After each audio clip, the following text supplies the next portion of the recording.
What a difference a day makes. The F4 United Arab Emirates Championship continues here at Kuwait Motor Town for race 2 out of 3 of round 3 of 2023. It's going to be a really exciting battle here at Kuwait Motor Town, and after yesterday's P Super, it's a glorious sunny day again. We had a huge storm last night which finally pushed that weather system well away from the race circuit. We can see it today. We certainly couldn't yesterday, and now we can see it for what it is. A fabulous, brand new cathedral of speed. Hello everybody, Jake Sanson with you once again here at Kuwait Motor Town, this 20-corner, 5.6-kilometre race circuit. It is a fabulous challenge for all of the competitors out there. They really have been enjoying the speed and the spectacle, and this is going to give us another splendid day at the races. 2 races to go in round 3, and after yesterday's encounter when Yuga Chukwu grabbed his 4th win out of 7, the American is very hard to stop. One man might be able to do that from pole position for both race 2 and race 3, the Australian James Wharton. It's going to be a tough battle, no matter what you call it. And it's definitely going to be quite tricky to fend off the American, who really has been exceptionally strong all the way through this campaign. He's been a very strong competitor for the Prema team. And now we are gearing ourselves up ready for the second race of the F4 UAE Championship, organised by Top Speed and promoted by the Emirates Motorsport Organization, the EMSO. So, after a very different type of race circuit layout yesterday, let's look back over what happened. Yesterday was murky and gloomy as a storm was blowing into town, and it was a very tricky situation for everybody. But right from the start, Yuga Chukwu meant business. James Wharton did his best to outdrag him to the first couple of corners, and even had the slipstream on the run down to turn 2. But Chukwu would not be thwarted. He held on to the lead. Just one casualty at turn 2 this time. The new boy, Kai Daryanani, unfortunately spinning and stalling, bringing out the safety car. There were battles right from the restart though, as Chukwu had to hold on for dear life in front of James Wharton, with Noah Stromsted and Valeria Rinicella giving chase behind. The man on the move though was Tuka Tarpanen. He made this beautiful lunge on Arvid Lindblad, and Zachary David saw a gap and an opportunity. Unfortunately, it wasn't to be. Lindblad and David connected, both men out of the race. Lindblad would recover, but rejoin a little bit later on, and then only park it at turn 2. Zachary David didn't last much longer. Stromsted versus Rinicella was mighty to watch, and it was the Italian that emerged victorious. Unfortunately, Emilia de Geus then had an off, triggering another safety car, but on the restart, Tuka Tarpanen was mighty, first picking off Rinicella, and then making the same bid just a corner later on Noah Stromsted. A mighty charge to the podium, but up front, James Wharton threw everything he could at the American Yuga Chukwu, but he couldn't get him. Chukwu got the victory in front of the Mumbai Falcons pair in 2nd and 3rd. It's now 4 wins out of 7 for the man from New York, who used his head to get it done. He's going to have to do that again today though, from 2nd on the starting grid on the outside of the grid, and it's worth knowing that James Wharton in pole position is motivated. Feline Wang is with him. Hey James, Ugo beat you yesterday. Can you hold him back today?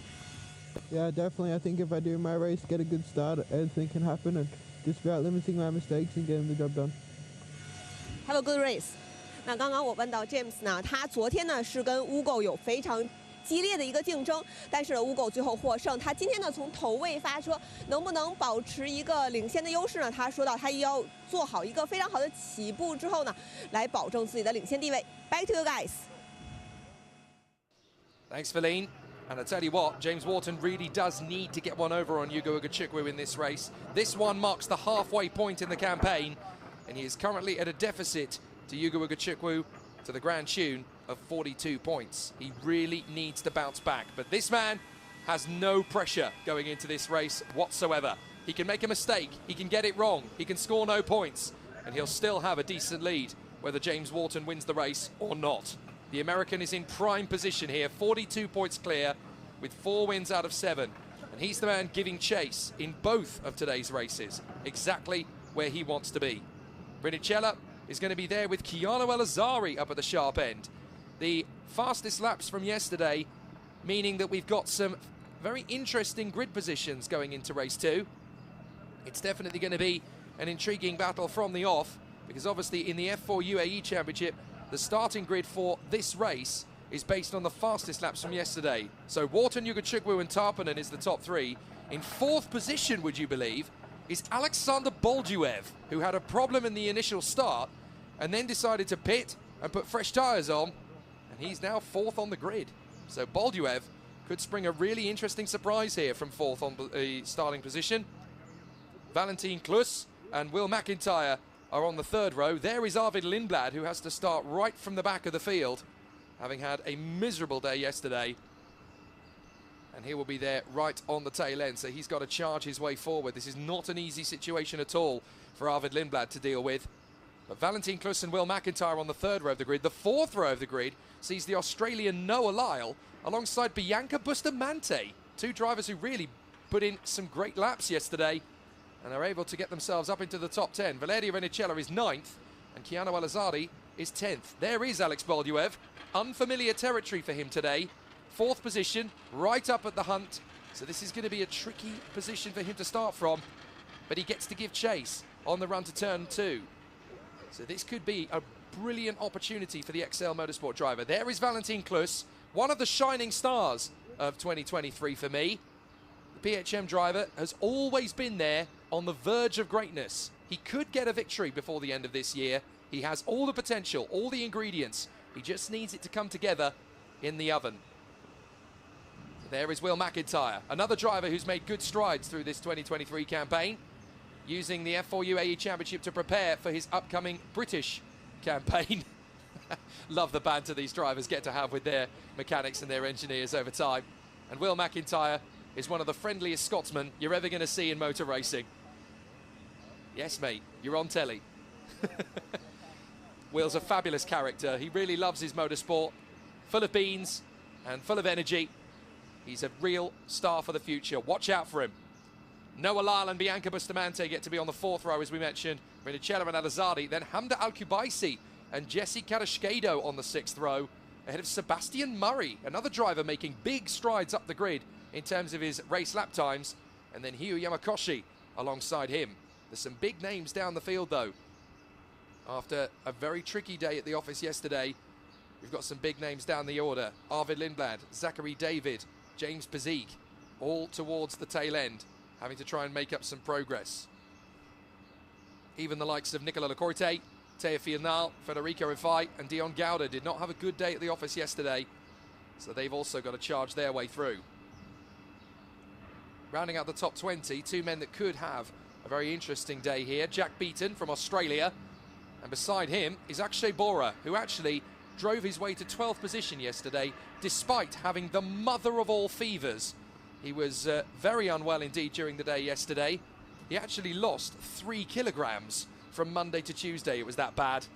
But fortunately, he had the decision. It was up to him whether to race. The team were not sure. They said, it's up to you. Do you really want to do this? Akshay said, yes, I can do it. He was right. He went all the way to 12th from a much lower position on the starting grid. Feisty and motivated. Akshay Bora is just getting started for me. So the 1-minute board has gone at the front of the grid. The 15-second board will go shortly after that as the grid is cleared.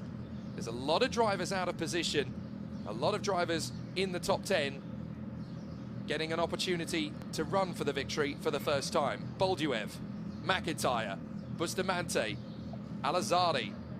This is a great chance for them to push for a podium. They might even be able to come up for the win. That's the beauty of this place. You never quite know what's going to happen next. Even in the races we had at the weekend just gone at Kuwait Motor Town, you were never quite sure who was going to have the edge. And it's going to be like that again today. Yes, the sunshine has come back. Yes, the visibility is amazing, but it's ice cold on the grid. So for the second race of round 3, the drivers head off on the formation lap. Let's talk you through the starting grid. Pole position is James Wharton. Alongside him is the American Yugo Yugachukwu for Prema. Then it's Tuka Tarpanen, the Tiger, alongside Alex Bolduev. Welcome to the front end, mate. Valentin Klus and Will McIntyre will share the 3rd row of the starting grid. And then behind them, it's Noah Lyle and Bianca Bustamante. What can they do from the fourth row? Valeria Rinicella and Chiara Alazzari round out the top 10. Both could push for the podium. Hamda Al-Kubaisi back where she belongs at the front. Jessica Rascado beside her. 13th on the grid, Sebastian Murray climbing up the order. Hiyu Yamakoshi right beside him. Row 8 sees Alex Abkasava in a strong position. Noah Stromstad will want revenge for yesterday. Kanato Lee and Georgi Janavsky. And then on row 10 of the grid to round out the top 20, Jack Beaton and Akshay Bora. Hope you're feeling better, buddy. Then it's Victoria Blochina. A solid progress made for her alongside Rafael Narak, doing well. Nicola Lacorte and Teofil Nao. Watch them charge their way through the field today. Federico Rifai alongside Rishon Rajiv. Two drivers with a lot to prove. Dion Gauda and Jacob Bergmeister sharing row 14 of the grid. Rounding out the top 30, two men who want to make a comeback. James Bezique and Matteo Quintarelli. Theo Jensen is beside Lena Beulah. And that's row 16. Row 17 sees Luciano Morano alongside Zachary David, who won here in race 3 last weekend. Emilia de Reus and Flavio Olivieri, the Dutch and the Italian. Then Arvid Lindblad right from the back row alongside Kai Darianani. This will be a fascinating challenge for all of our competitors, but there's definitely going to be a handful who have a chance to go for a win where before it might not have been possible. People are tuning into this far and wide around the circuit and around the world as well. A very big opportunity to see the next generation of superstars, the ones that will grace the Indianapolis 500, the Le Mans 24 Hours, the Bathurst 24, the Macau Grand Prix, the Grand Prix de Pau, and who knows, maybe even one day, Monaco. These guys have an exceptional path ahead of them. This is their first rung of the motorsport ladder in car racing. The F4 is where you step out of your karting roots into the world of car racing competition. It's a big jump. The best will rise to the top. The ones making progress will do so at their own pace. But in this year's competition in 2023, F4 UAE, the grid is exceptional. You genuinely can't look through this grid and look at one driver and say, you don't belong here. It's impossible. They have all earned their right to be here. They are all competitive. They are all fired up. And they all have what it takes to reach the top 3 for my money. All of them. That's hard to say.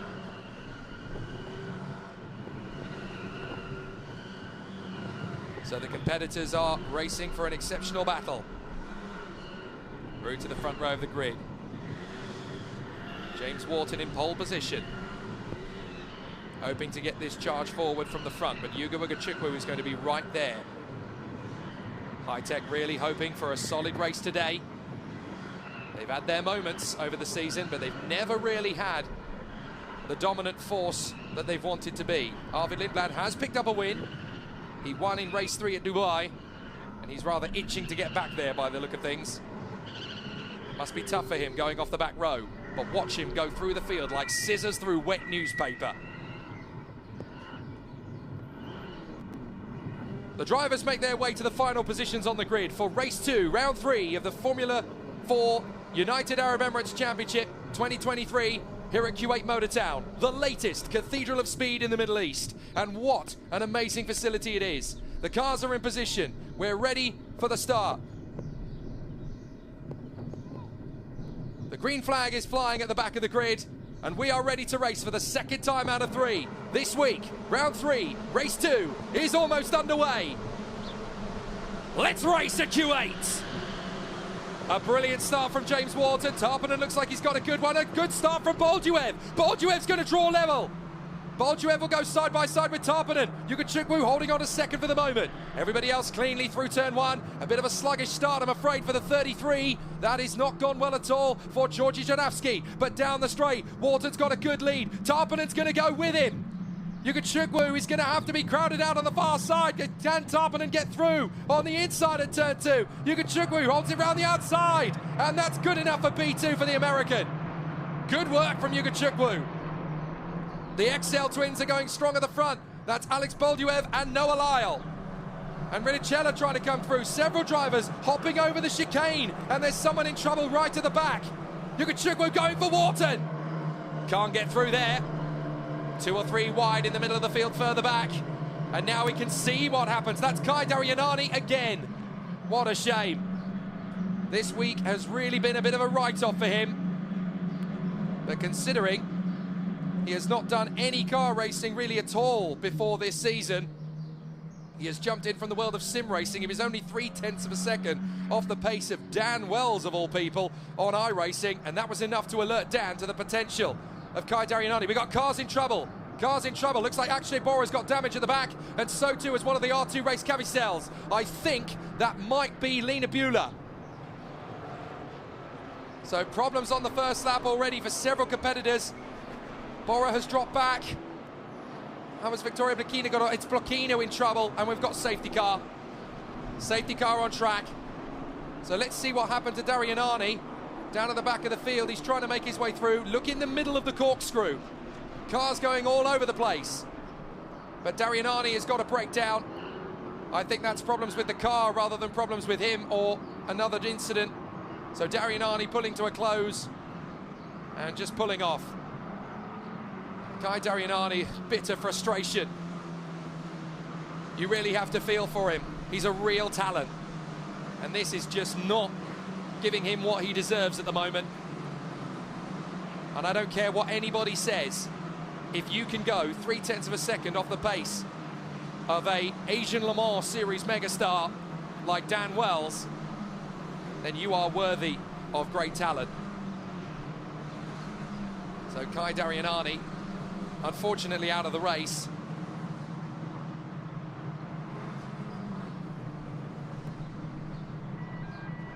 So now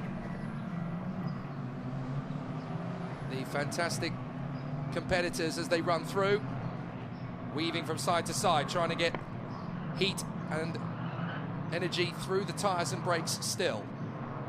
Well, Kai Daryanani is still in the car. He hasn't got out of it. Maybe they can get him off to a safe place fairly quickly. As into the pits comes Victoria Blokina. And also in, I think that was Akshay Bora. Now they can get her out there on a fresh set of tyres and repaired. They don't have many sets of tyres through the course of a race weekend, of course. Now, there's some great comments and questions coming in, which is great. Sam Kay has said, racing should be a minimum of 30 minutes. Why is it less time in F4? Well, you've got to remember that these guys, having come from the world of karting, are used to races lasting only about 12 to 13 minutes in the heats and about 20 minutes tops in the finals of race events in the European and World Championships. So you can't pile too much on them too quickly. They have a lot to deal with in these cars. They have extreme G-forces. They have a lot of new technology to learn. It's a new style of driving. They've got to adapt everything. So don't leave them out there too long when they're so young. You've got to remember these guys are 15 to 18 years old. So it's a lot to put on them if you want trying to keep them out there for half an hour. So obviously the 23 minutes plus the 1 lap is part of an indication of just how their journey as racing drivers is developing. Once they get to Formula Regional, the time goes up to 28 minutes plus the additional lap. Don't pile on too much on these kids too soon. We've brought this up time and time again this campaign. This isn't like the world of soccer or cricket or tennis or rugby. They do all their training behind closed doors in those sports. Whoever sees the Premier League teams under the age of 17 live on television? You never see it. You do, however, in motorsport. As Kai Daryanani runs in. Not the way he wanted to end race 2. Very similar to the way he ended race 1. So as the safety car completes lap 2 for everybody, Yugachukwu is behind James Wharton, then Tarpanen, Lyle, who has crept all the way to 4th place. Great start from the Australian. Rinicella in 5th from Bolduev, McIntyre, Klus, Ari, Al-Kubaisi and Bustamante. Karashkedo is 12th from Beaton, Lee, Yamakoshi and Abkasava. And rounding out the top 20, it's Noah Stromsted, Sebastian Murray, Teofil Nal and Nicola Lecorte. How has everybody been making progress through the field? Well, Zachary David is still in 30th. Arvid Lindblad, though, has charged up from 37th to 31st. He really didn't need the safety car. He needed green racing so that he could make as much progress as possible. And for those of you who are considering why we're behind the safety car rather than stopping the race and giving them the maximum time out on the circuit, well, we tried that last time out. We tried that at the weekend on the Friday when it looked like it was going to take a while to clean up. We red flagged it to give them the maximum time out on the circuit possible, and the incidents kept happening.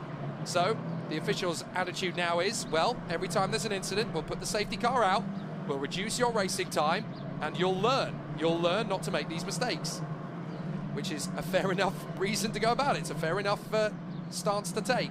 Safety car is in this lap. So we're going to get about 16 minutes plus the additional lap left then.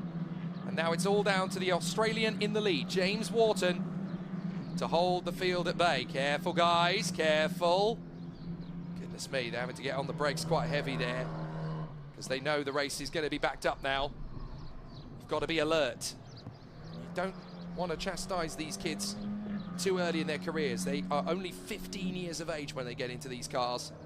It's a lot to ask of any teenager. I certainly couldn't have been as good as these guys at the same age. And when you look through the field and there is not a single duff driver in the field at all, they are all incredibly, exceptionally talented. But everybody learns at their own pace. Wharton trying to keep Ugachukwu guessing as to when he's going to hit the throttle. Safety car has pulled in, so he can go whenever he feels like it. It's up to him now to control the pace. The green flags wave, but it's up to James Wharton when he hits the throttle. He's got to time it right, and he's making them wait. He's really making them wait. Michael Rumer pointing out this looks like a Bottas restart. It's not far from it, is it? Here we go. And Wharton's gone for it. Down the straight, over the top of the crest. And James Wharton breaks into the final turn. A little bit of a lock-up from Tarpanen, but he's got Ugachukwu on the run. And now we're going to have some battles as we go green, green, green, green. Renicella pulls level with Lyle, then tucks back behind him. He knows he can't overtake him before the line, but that's perfectly legal. He can get alongside him and hustle him. So now we go down to turn 2. This is when we're really going to get some battles as Klus duels with Al-Azhari. Al-Azhari's going to be in the slipstream. He'll have a chance to go for the move.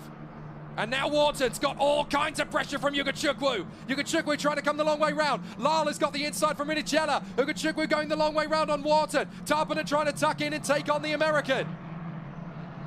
Great duels everywhere. McIntyre going wheel to wheel with Bolduev. As they go down this corkscrew, Tarpanen's in a second. Tarpanen's got Ugachukwu. Took Tarpanen into second place.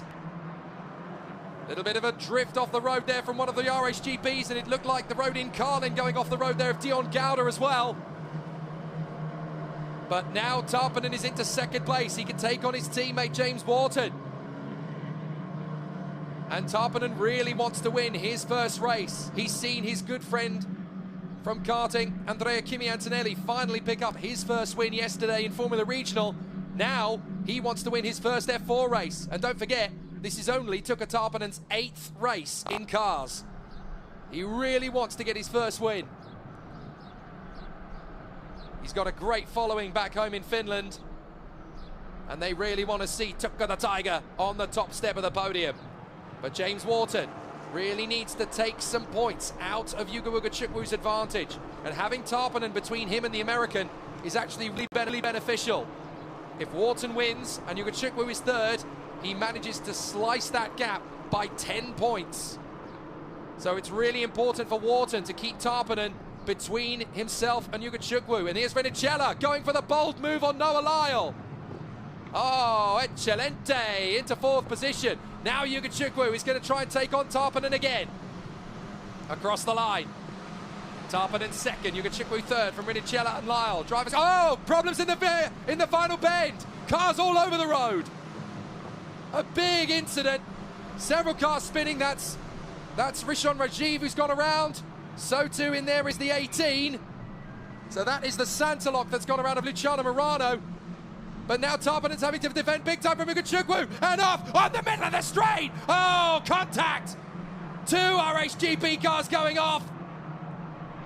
And one of them ended up in the wall. Chaos. Absolute carnage. here in race 2 at Kuwait Motor Town, and there's more problems further round as bits and pieces of shrapnel around the circuit are just depositing at the corkscrew. Now, who is that that's facing the wrong way? It looks like one of the high-techs from here, but it might be a Pinnacle. It's Hio Yamakoshi. It's Yamakoshi in the Pinnacle. So Yamakoshi, Abkasava, and an absolutely startled Jesse Kadashkado involved in that one. Let's look. So Yamakoshi goes for the move, and all of a sudden there's drivers all over the road battling with each other. Yamakoshi's got nowhere to go, and he spears into the side of both of the RHGP cars. We were so lucky. That could have been a monstrous, monstrous crash. So we had problems at the final turn. We've got a problem down at turn 2, and we've got the safety car again. No surprise. So I'd quite like to know what happened at the final bend as well, because I was so busy looking at the timing screen and the battle for the lead that we missed several problems further back, because we had several cars going off. Let's have a look at that final turn. Now, who started it? A couple of drivers running wide, and there's the spin. It's Rajiv battling with Morano, and everybody else has just got to try and pick their way through, and I think Quintarelli went around as well. So, big slides, big problems, and now we've got a safety car. This is not good news for Yuga Chukwu at all. So the cars that drop their way back, Jack Beaton is coming to the pits, Yamakoshi, Kadashkado and Abkasava were the ones involved on the back straight.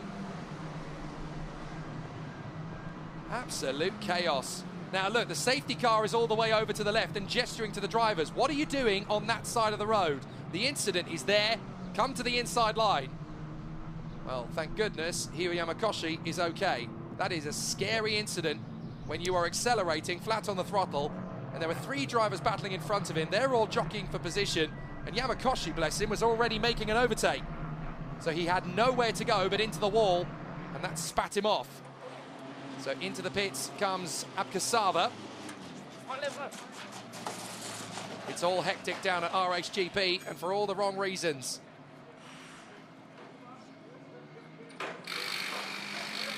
So a bit of a nasty scare there for Alex Abkasava, who has made it his way to the pits. Kadashkado is in the pits as well.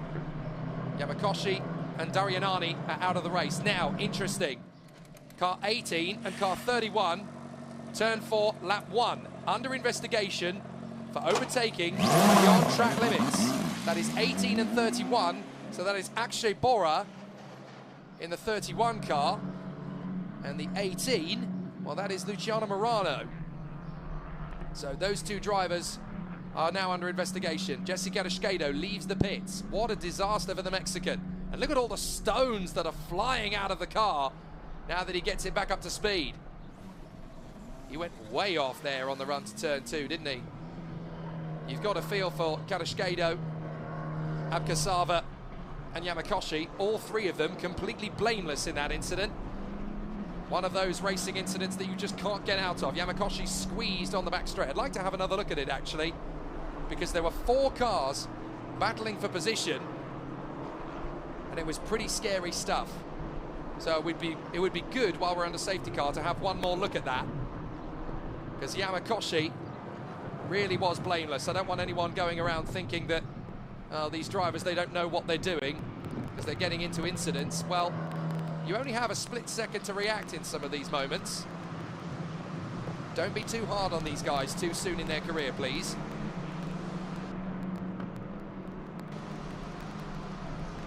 So the top 2, James Wharton in front of Tuka Tarpanen, Yuga Chukwu in front of Renicella, Lyle McIntyre, then Valentin Klus is 7th, Hamder Al-Kubaisi is in 8th place, then Alex Borduev, Keanu Alazani from Stromsted, Nile and Bustamante. Fedi Rafai in 14th place, and in 15th is Sebastian Murray. There is the wreckage being cleared. Let's see how it happened. Now, this is the incident at the final turn. Let's look. Gauda's gone wide. Now watch. There, coming into shot come Rajiv and Morano, and a spin 2 for one of the RHGP cars. I would guess that that is Zachary David, in fact. And now watch, in the background. Car moves over, other car responds, Yamakoshi's left with nowhere to go. He spears right in front of the RHGP pair, who are desperately trying to get out of the way. There's nothing you can do at that speed. Nothing at all. 3 victims of a blameless incident. I'm afraid none of those 3 drivers deserve to be there, and you can't throw the book at any of them. It's one of those rare moments where people want to point the finger, and I'm afraid none of the 3 of them deserve that, and none of the 3 of them were the cause of it. Long faces at PHM, desperately trying to work their way forwards. And there is the number 12, Alex Abkasava, getting himself up to speed. Now his race effectively restarts here.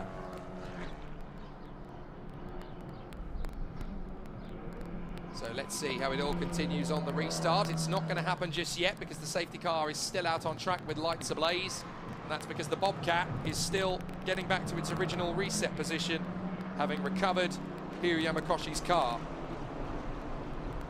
Renz Jans points out that was almost the Brazil 1994 crash in F1 between Irvine, Brundle, Verstappen.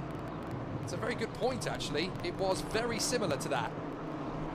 Incidents at turn 20 will be investigated after the race. That's the spin between Rajiv, Morano and David, with so many other drivers having to take avoiding action. So that's going to be investigated later.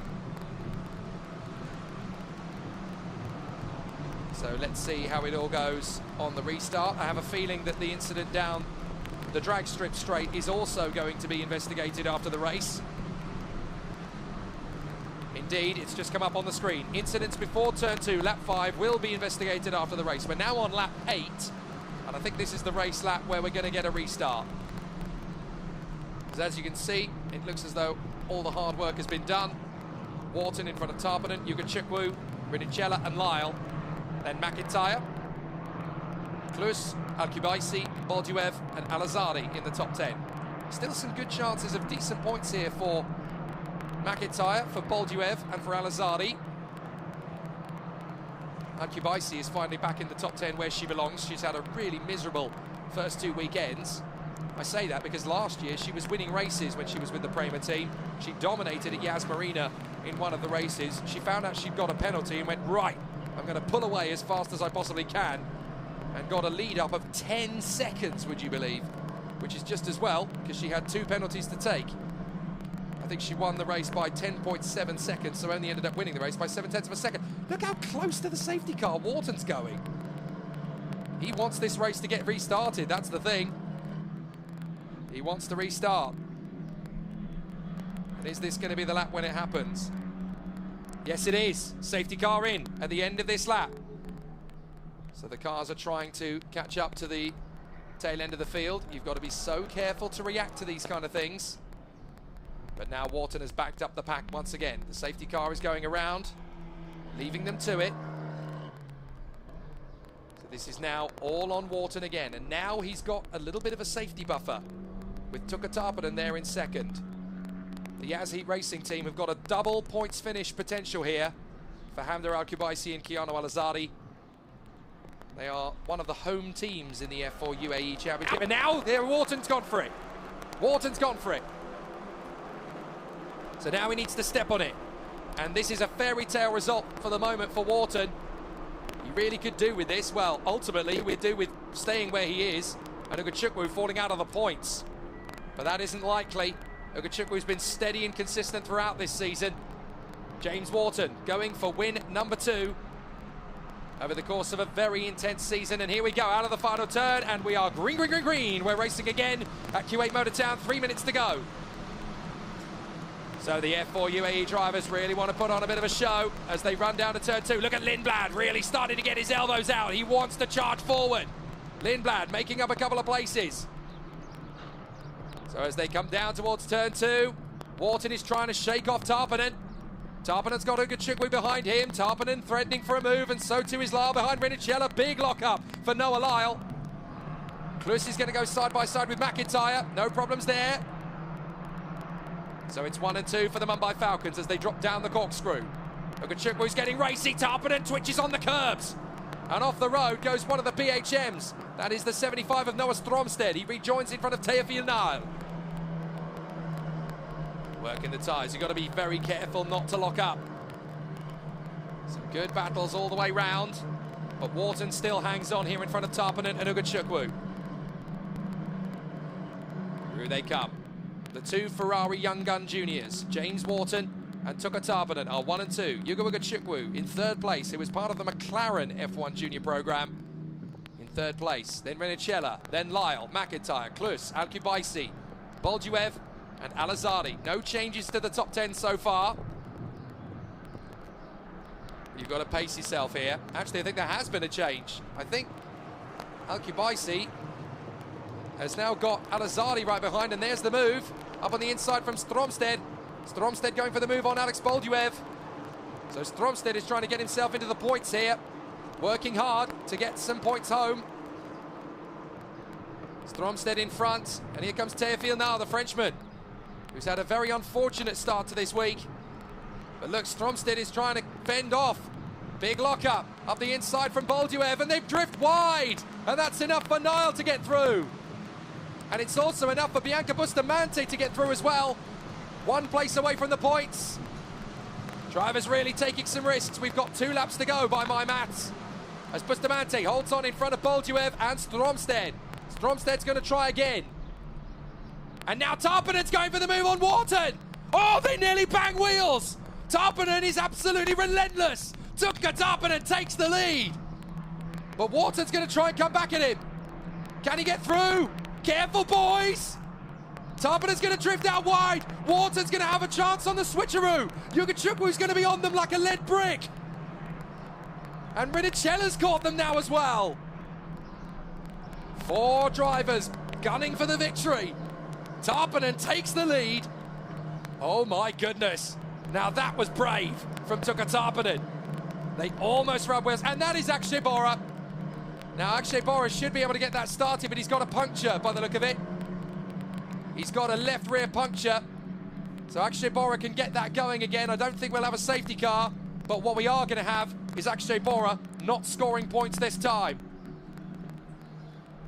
So through they come again. And the Tiger, Tuka Tarpanen, has not just taken the lead, he's stretched away from Wharton and Ugachukwu. Not good news for the Australian, brilliant news for the Flying Finn. So they come through once again, through 19. Up the crest, and they'll drop down the hill to the braking zone for 20. Time has run down to 0, so at the end of this lap, we'll get the last lap board. Wharton, no longer your leader. Tarpanen is now in front.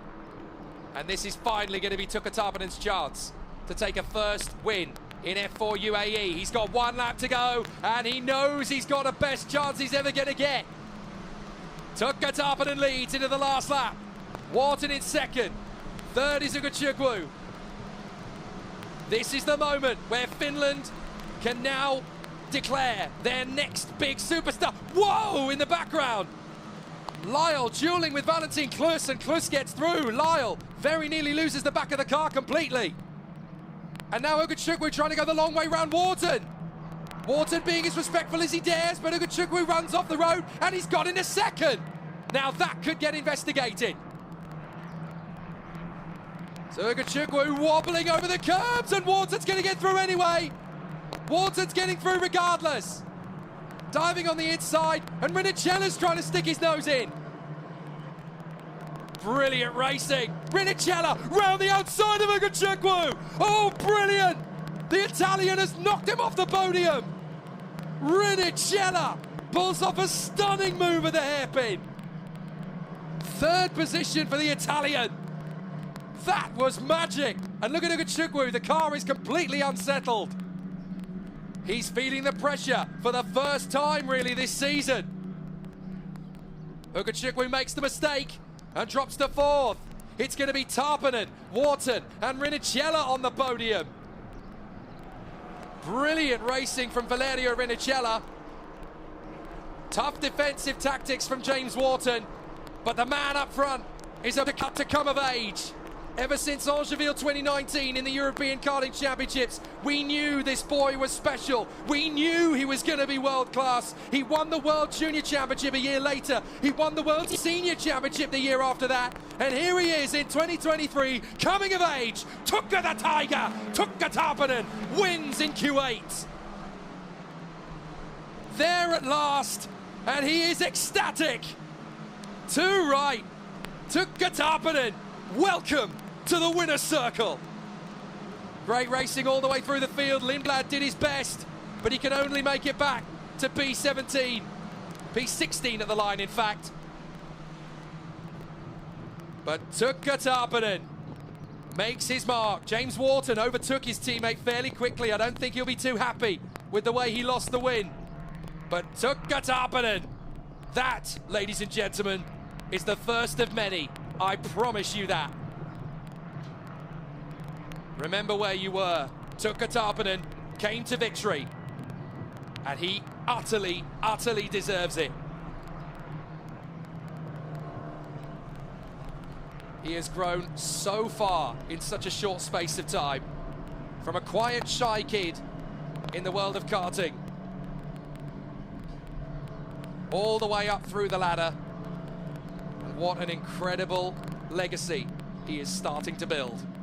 The Ferrari Junior, now everybody knows his name. Tukka Tarpanen, welcome to the winner's circle. Great job, great job. In his 8th ever car race, he shows the world what he can do. Looking through the top 10, there are some great victories here. Valentin Klus managing to fight his way to P5. McIntyre ahead of Al-Kubaisi. It's great to see her back in the points again. She deserves to be there. Al-Azari scores points again as well. Teofil Nal climbing up to 9th place. And well done to Bianca Bustamante.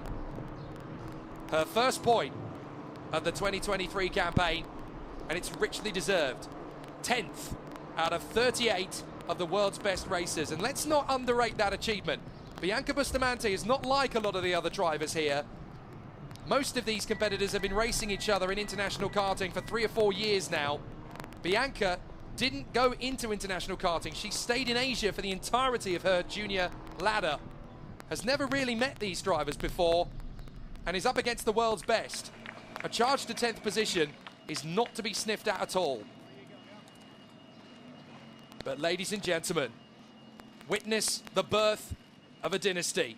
Tukka Tarpanen is going to be winning so many races in his career. That is the first. And what a race win it was.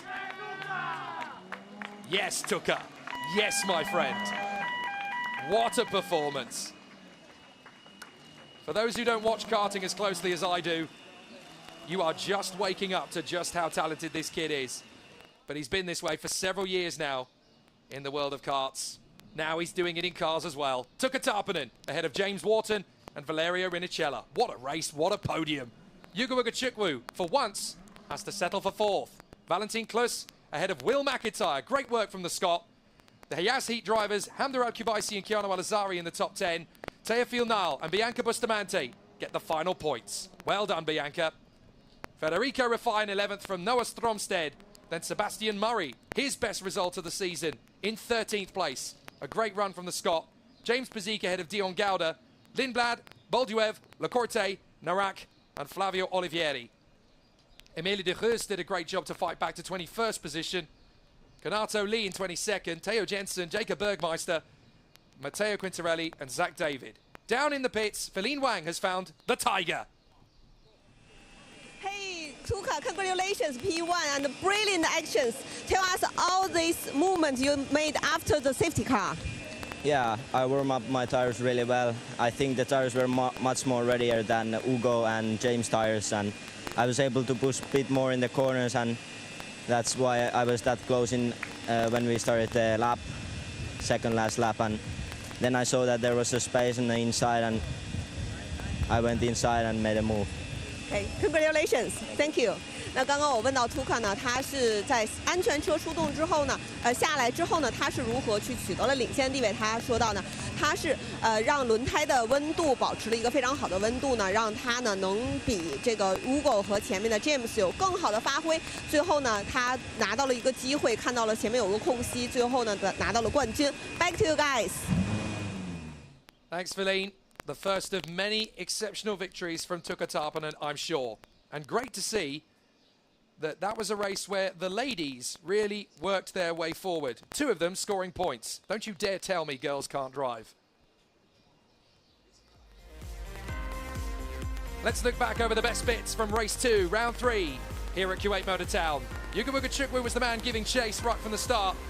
But boy, oh boy, did he have his hands full. James Wharton, a great start off the line. In fact, the first lap, not a bad one for F4 UAE drivers this time.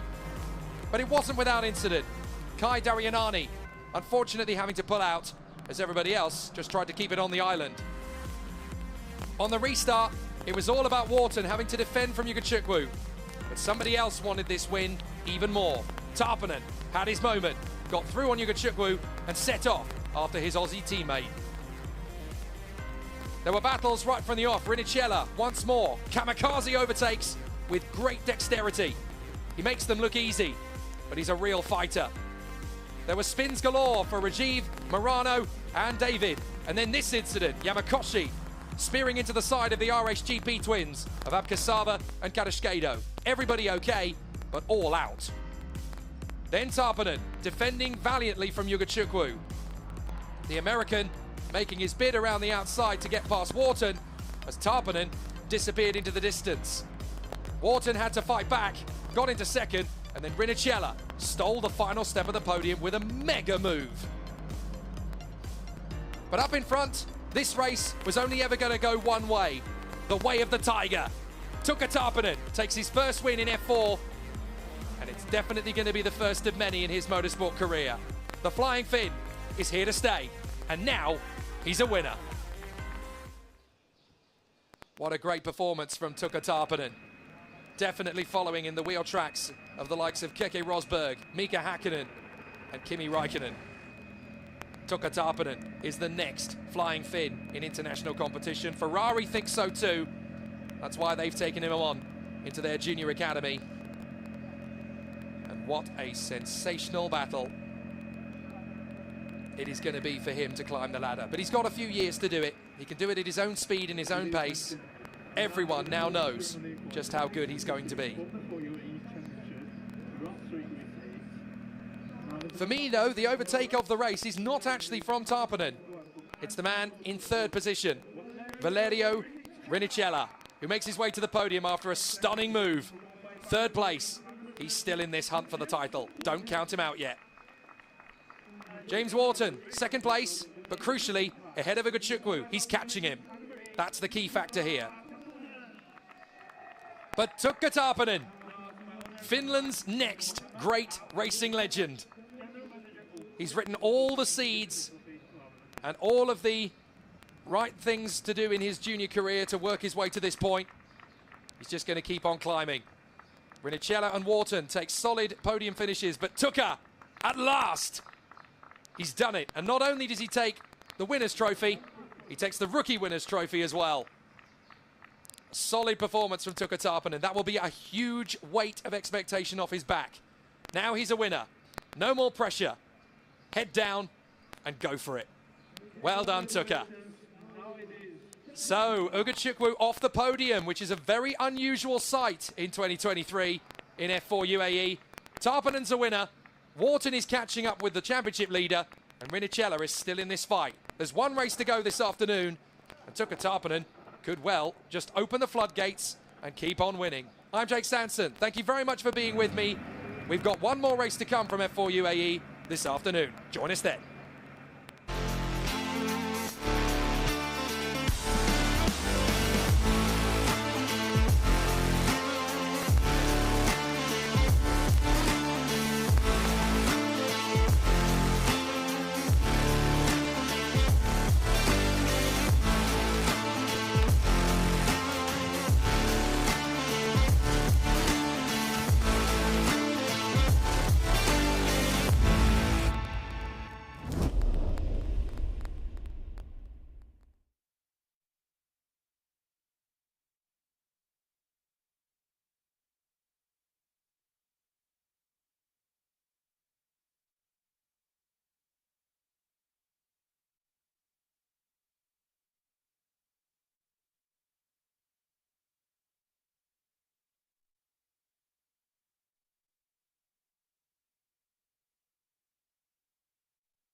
through for his first win yesterday, so that takes the pressure off a little bit. But because it's a reverse grid race, he'll start back in 10th, and it's his new teammate Kiddo Smal with all the pressure from the front. 那么在昨天的比赛当中呢，因为有沙尘暴，所以其实能见度是非常低的。不过到了今天呢，天气已经放晴了，但是气温依然非常的寒冷，所以这些不确定的因素都会影响到比赛。同时呢 ，Kimi 呢是拿到了本赛季的首胜。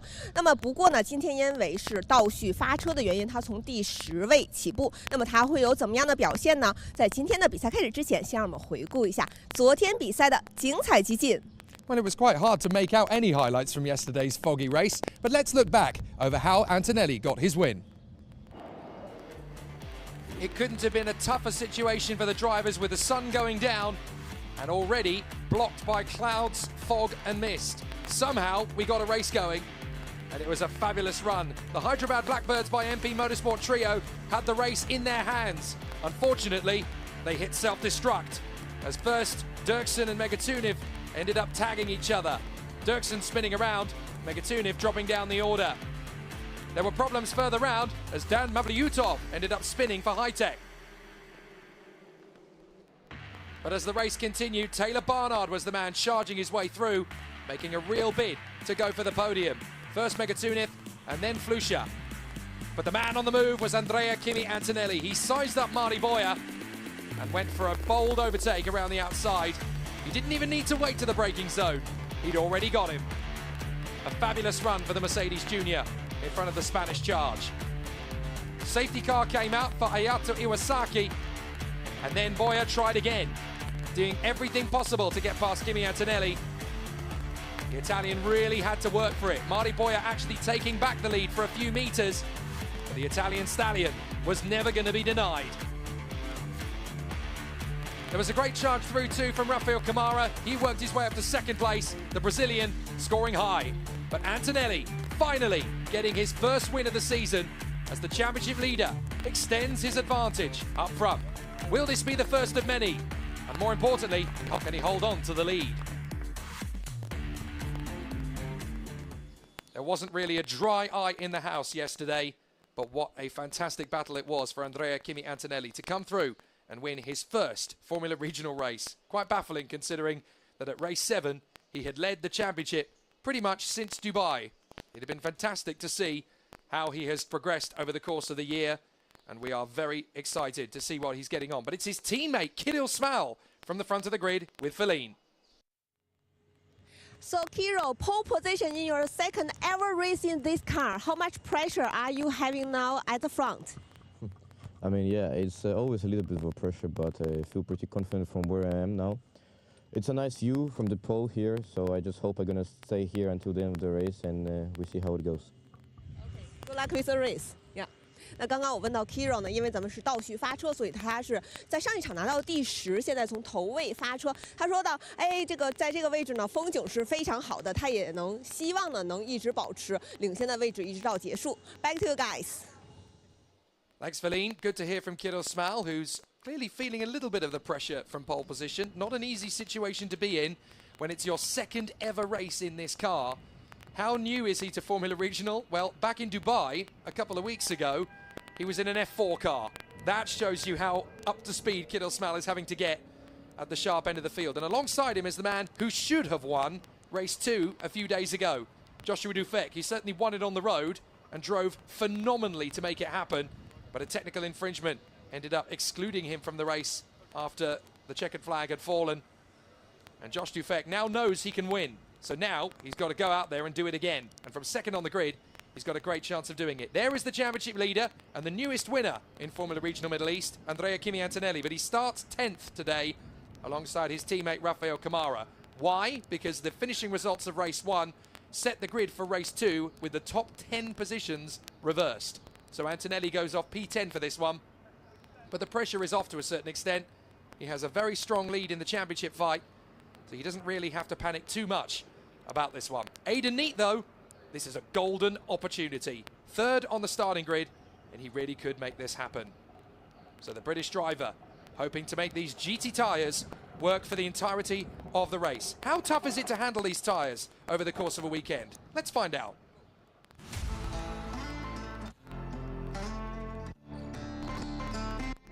for this series, there are many very best excellent drivers from all the world. Also, this is the first time we come here. The temperature here is really cold, especially in the morning. So it's really very challenging for the tires. But according to the feedback from last race week, the tires performed quite well, combined with the team's professional alignment and the driver's professional skills. And then once the temp is there, you really need to respect the tire. Like if you respect the tire and the balance is in a really good place, it's really easy to go really quick. And you can see that some drivers during the race, at the end of the race, there'll be quite big gaps just because the car is more set up to the driving style and they're able to manage the tires better. And I think here is going to be key for the races. Not too bad so far. I mean, I adapted pretty well. They're not massively different to what we've been on before. They're just a little bit harder. Well, I mean, that's to deal with these temperatures out here, though today it's not been very warm. I've had my coat on all day. So we come out here for the warmth, with the warm tyres. But yeah, it's not quite been that way so far. But no, they're quite fine, really. The driving style is the same, so you don't have to change too much. For sure, they're different, the compound, the structure, everything. But I mean, I think at the end, the driver, it's part of us now to adapt to the tire and really just get the maximum performance out of what you have. So I mean, at the end, you just need to see a bit the tires, what the potential are. And I mean, at the end, once you get used to them, they're good. I mean, they're good tires. Not too much deck, which makes racing good. You know, you can push every lap, which is quite nice. So yeah, at the end, when you get used to them, they're just tires. And at the end, you need to push as much as you can, and yeah, they're nice. I think these tires, they have a good lasting of degradation. They don't degrade too fast, and they have a good peak performance. So quite well. They are quite hard compound, but doesn't affect on making the best time as soon as the driver goes on the track. I expected a bit more of degradation on this track because there is actually a lot of long corners and like 4 corners in a row like T12. But at the end, I think the tarmac is really fresh and really good. So at the end, the degradation is not so bad. You still have to manage and you feel a difference. But on my side, it was not too bad. And yeah, for the moment, I'm happy with that.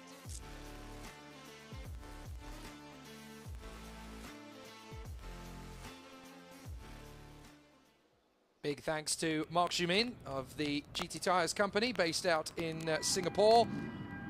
And a massive thank you as well to our contributors there, Sebastian Montoya, Lorenzo Flusha, Aidan Neat, and also to Han Chen Yu, and our final man in that particular interview, Sami Megatunif. Let's look at this fabulous Kuwait Motor Town circuit just as the cars are getting ready to head out on their formation lap. 20 corners, 5.6 kilometers. It is the longest race circuit in the Middle East, but it's also one of the fastest. Once you get out of that final turn, you're on the throttle all the way to turn 2. So you eat up the road as turn 1 to 2 goes parallel with the drag racing strip, which is a very popular sport out here in Kuwait. But this facility really can do everything. It can do rallycross, it can do motocross, it can do drifting, it can do slalom, it can do circuit racing for any discipline you want. You can even do karting. I actually took a couple of very impromptu, very exciting laps on the karting circuit last night. Massive thank you to the Kuwait Karting Club for letting me go out in one of their incredibly quick machines. And so this place really does have motorsport games written all over it. Here we go, folks. The formation lap is underway. And here's the starting grid for the second race of 3. Kirill Smal is in pole position alongside Joshua Dufet. Can he get the win this time and keep it? Aidan Neat and Nikita Bedrin beside each other on the second row of the grid. Rafael Villagomez lines up 5th beside the Spaniard Lorenzo Flusha. Then it is Taylor Barnard in 7th position in the number 5 alongside Mari Boya. Then it's Rafael Camara and Andrea Kimi Antonelli, the cast of Falcons, on the 5th row. Tazana Bolin-Vavazak alongside Sebastian Montoya, 2 drivers who can really make a play today. Martinius Stenshorn, the new boy, alongside his teammate Levent Revesh. Luke Browning, 15th position. Brad Benavides alongside him on row 8. Then Giovanni Mascio and Michael Shin, the R&B and Prema drivers. Row 10 of the grid sees Nikhil Bora way down the field. Niels Kuhlen alongside him, the Dutchman. Han Chen Yu for R&B Racing alongside Dan Mavliutov in the high-tech. And then we have Matthias Zagazeta and Wang Zhongwei rounding out the 12th row of the grid. with Sami Megatuniv and Josh Dirksen, the men who clashed into each other at the start of yesterday's race, and Ayato Iwasaki, the man who brought out the safety car. 27 drivers. Those may have noticed that there are a few changes. Dino Beganovic is out, Kirill Smal is in, as Dino Beganovic returns to Europe to prepare for his upcoming summer campaign. Gabriele Mini is not here either. He elected to sit out of the second race weekend at Kuwait, although of course it is midweek rather than a weekend. But Gabriele Mini has returned back to Europe to prepare for his upcoming summer campaign. And that means that nobody is in the car for this weekend, although we do know the identity of the driver who'll be sat in the car during Dubai and Yas Marina. Alex Dunn, the F4 prodigy, will get his first bid in a Formula Regional car at rounds 4 and 5. It was announced earlier this week. Very exciting. In terms of announcements, we knew that Nikita Bedrin is going to be in F3 this year, and now we know that Taylor Barnard is too, fighting for the Formula Regional Middle East Championship. He'll be on the F3 grid later this year. What an amazing set of announcements. It's going to be like that all winter. You'll find out where your superstars from Formula Regional Middle East will move on to, but they really want to put on a good show here. And here at Kuwait Motor Town, these young superstars are writing the first chapters of their incredible story in world motorsport. So the contenders coming to the grid. Kirill Smal, in only his second ever race in this car and in this category, gets a pole position start. This is not going to be easy for Kirill Smal in terms of his pressure cooker. It will be tricky, it will be tough. So now the contenders are ready to go to battle once more. How is this going to play out? How is this going to fare? Ayato Iwasaki hoping to make the finish of the race this time. We barely saw him break down. We were in the midst of a big P-Super on the grid. Thick fog and thick mist. Not today. Bright and sunny skies, as we have come to hope and expect from this circuit. So this is going to be a very exciting charge down to the first corner, as the Blackbirds take up their position on the back of the grid, along with Ayato Iwasaki. Race 2, round 3, Formula Regional Middle East Championship 2023 at Kuwait Motor Town. The green flag flies at the back of the field, and we are ready to race for the second time in round 3 in 2023. Let's do it! A great start from Joshua Dufek, but Kirill Smal holds it. Aidan Neeta's got a better start. He's into second position, just a nose in front of Joshua Dufek. If Aidan Neeta can get on the tail of Kirill Smal and make a bid into turn 2, he's already level with him, side by side. Josh Dufek has got one on the far side of him. It's going to be 5 wide. Please don't hit each other the way we did in race 1 last week. And they are nudging. Neat's gone around, and he's been hit once, twice. Oh, it's carnage and chaos. Once you go 5 wide into the braking zone for turn 2, it's a recipe for disaster. And it looks like one of the Mumbai Falcons has got big damage. That car's going no further. Well, let's see how it's going to play out. But let's have a look at the replay again. Now watch Neat in the middle. Neat is trying to come across on Kirill Smal. He turns in, and he actually gets a nudge from behind him. That's what pitches him into the spin. And there's several cars that can't avoid him in time. Now, I couldn't tell who it was that hit him. Was that Antonelli or was that Kamara? I couldn't quite tell which one it was. There's the initial contact. Neat spins. Everybody else is just trying to cut it through.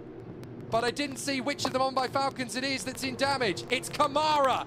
It's Rafael Kamara. And there is one of the PHM cars out. That is Nikita Bedrin.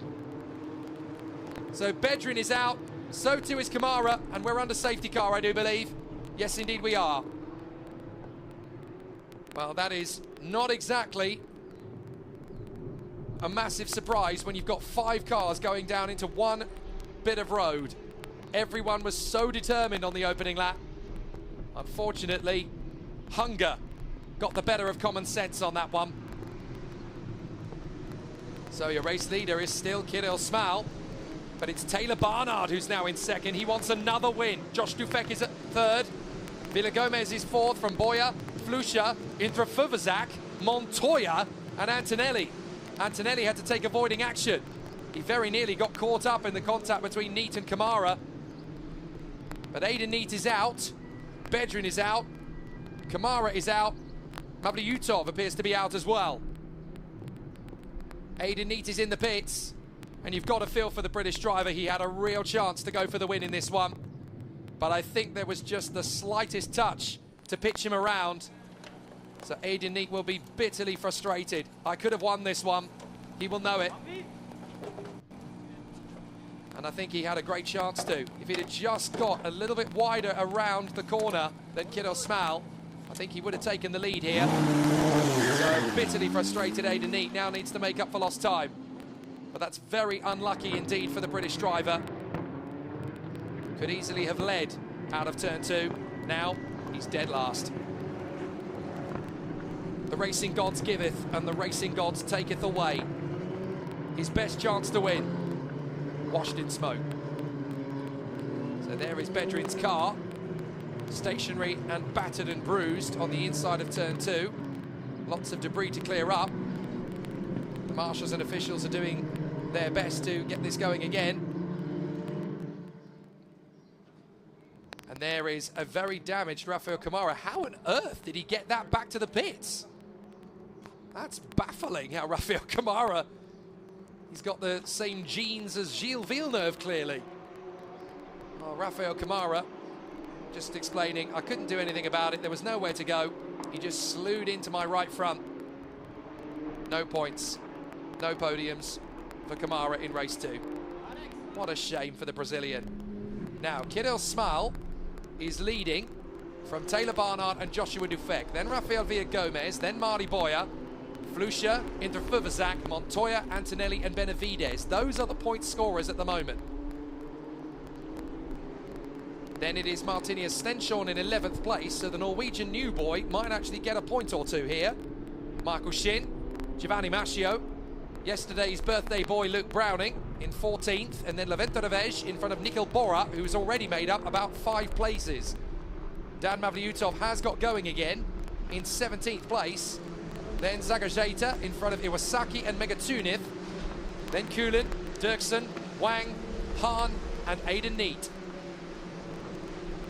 I do believe Aidan Neat has now caught up to the 2 R&B cars at the back of the field. So he will be able to at least charge his way forward, but any chance of the win in this second race of the week is well and truly gone. Incident at turn 2 under investigation. No, you don't say. 5 cars into one bit of racetrack is never ever going to work. And unfortunately, everybody wanted it. Just a little bit too much. But fair play to Kiddo Smal, who in the middle of it all just stayed out of trouble. So down the corkscrew. And a fascinating restart coming up.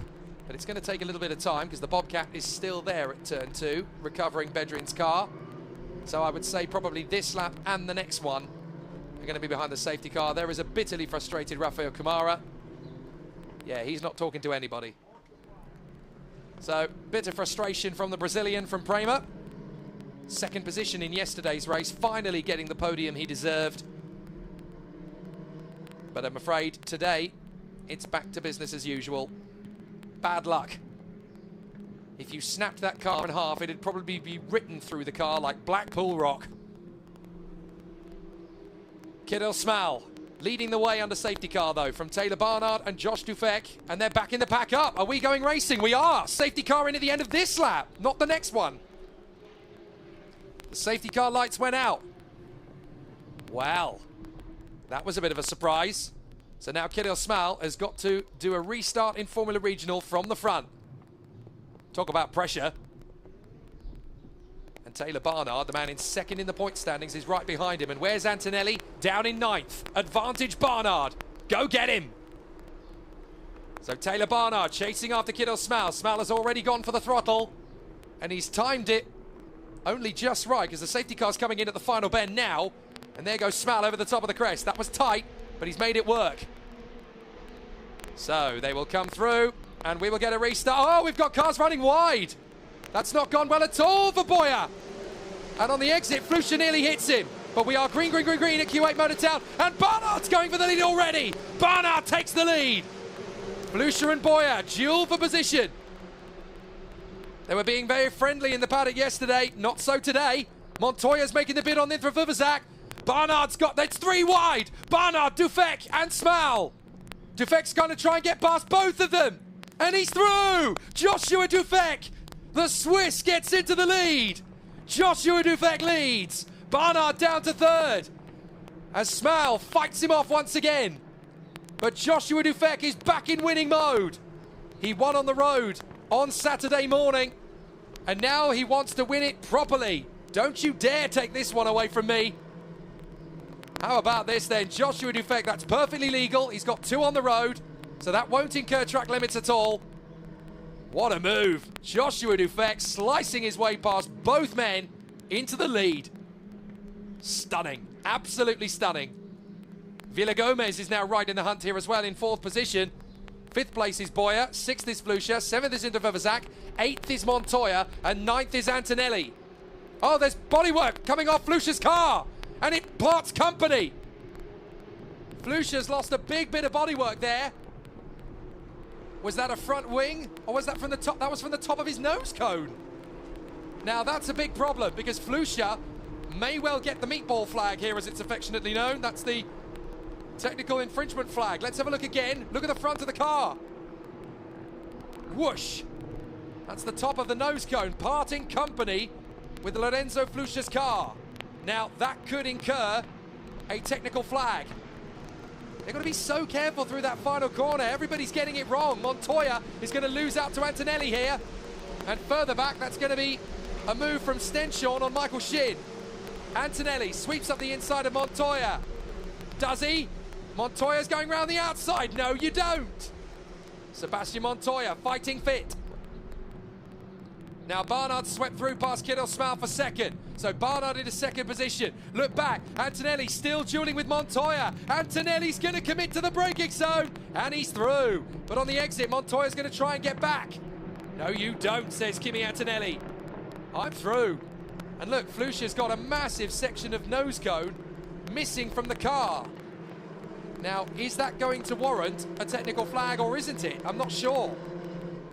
If he can carry on and it's not illegal, then he can just carry on, I guess. Oh, mistake from Dufek!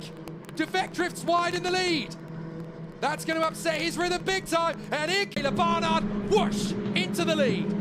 Now Barnard goes wide. Goodness me, everybody's making mistakes today. Smell around the outside of Dufek. Thank you very much. 2nd place. What a race. Debris at turn 14. You can still see it there. Flusha's nose section is on the cut. Whoa, Kirill Smal misses the racetrack altogether as he hops over the 5th apex. Now Villagomez is trying to chase down. Now here's what happened. Dufek, he just gets wide and the back end steps out. He is lucky to catch that, to be fair. But Barnard through the chicane, dives through, no worries. Taylor Barnard leads. But he went off the road as well. It's properly dusty out there today. Barnard's going wide. They're all going wide. It is really, really windy today. And that's blowing sand all over the road. Look at it. Nobody can get the cars turned in. This is an absolutely crazy race.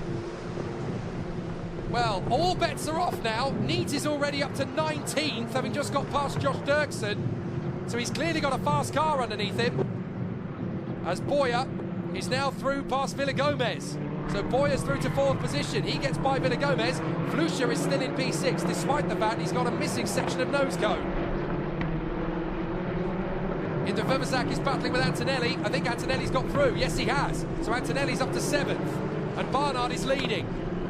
So Antonelli really needs to charge his way through the pack. He's got his teammate Flusha to deal with as Montoya tries to hold on in front of Nikhil Bora. Welcome back to the big show, Nikhil.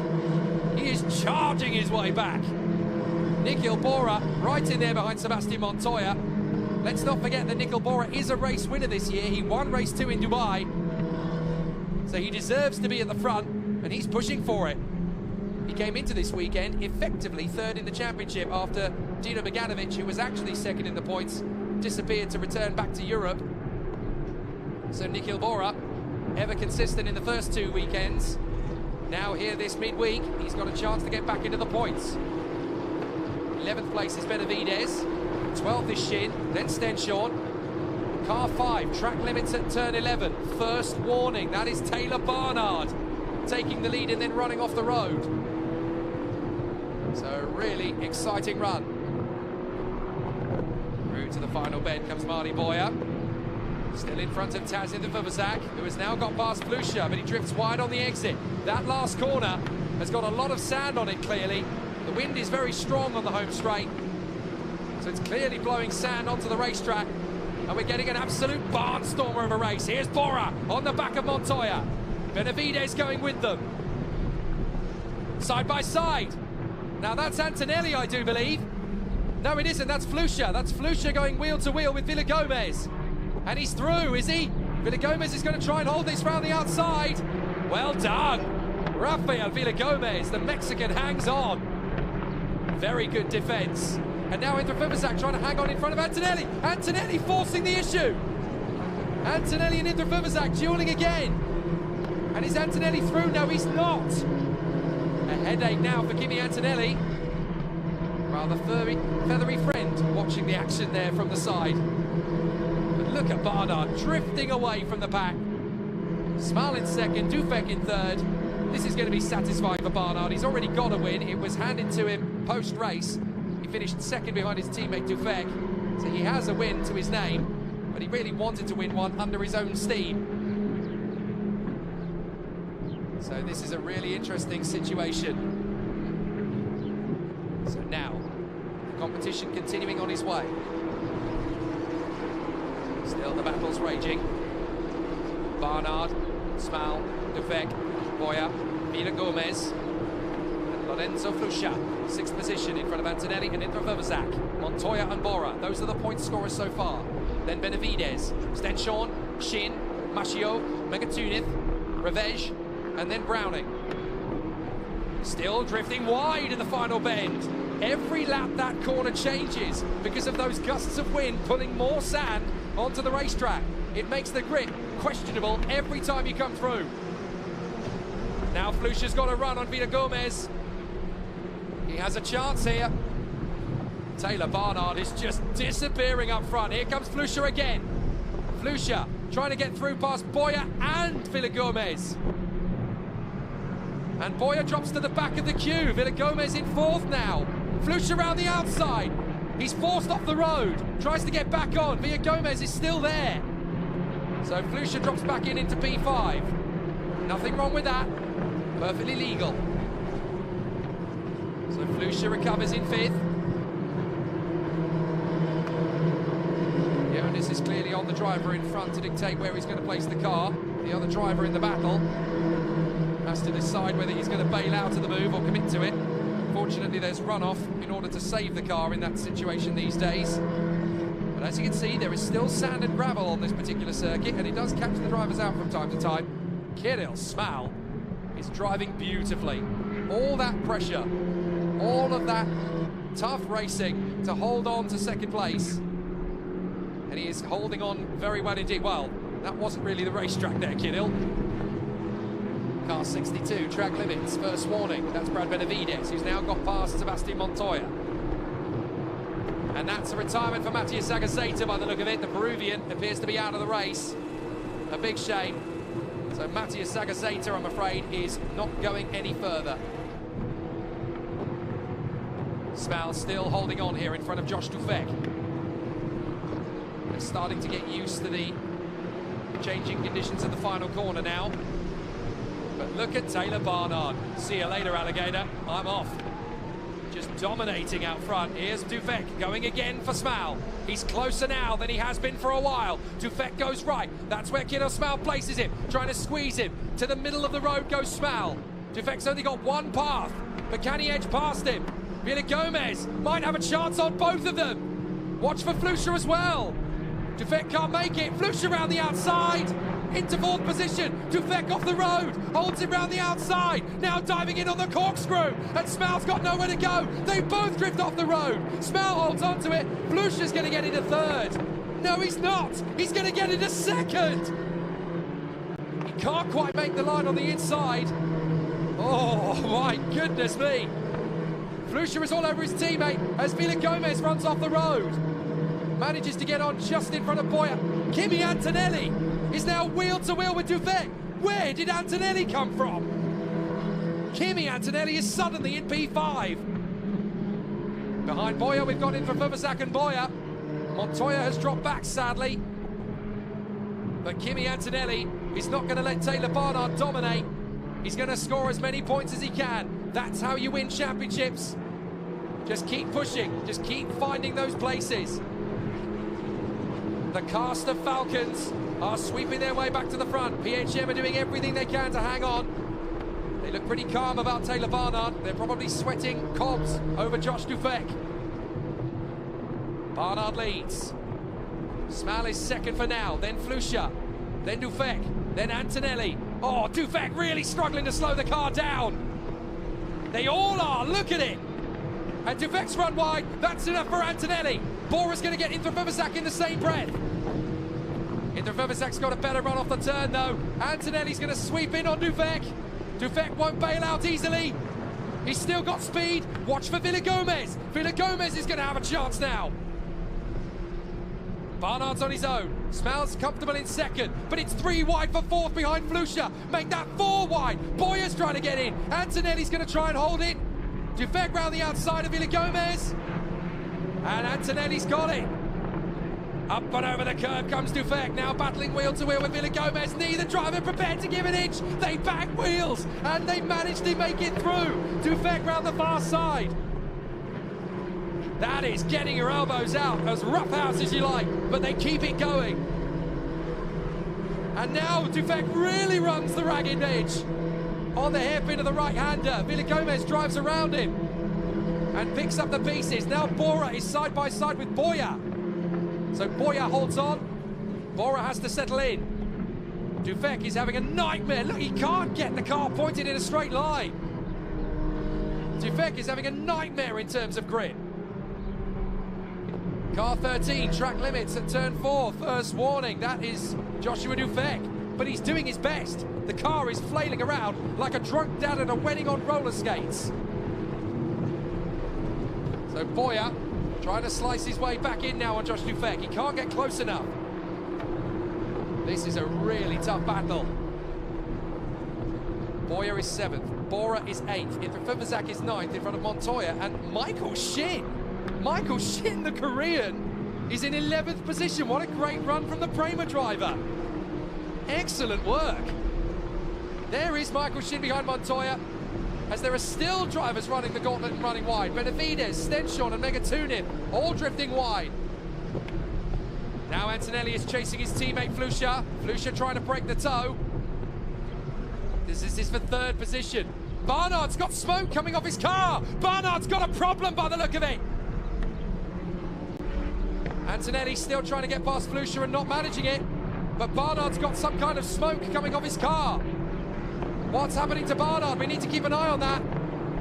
Flusha and Antonelli just dropping their way through the corkscrew. This is not easy. There's no grip for anybody. But there was definitely some smoke coming off Barnard's car. I want to see that again down the back straight. Because that wasn't just the lockup. There was definitely some smoke. Now, whether that was steam or whether that was a problem of some kind for Barnard, whether that's a piece of bodywork rubbing against the tyre, whatever it might be, but there was definitely puffs of white smoke from Barnard's car before he even hit the brake pedal. For the moment, he's still going. Still, they are battling away, tooth and nail. Bora holding in front of Montoya and Michael Shin. And look, Barnard is losing time. He is dropping back into the clutches of Kidel Smal. Flusha and Antonelli are not far away. Is Barnard's fairy tale about to turn into a nightmare?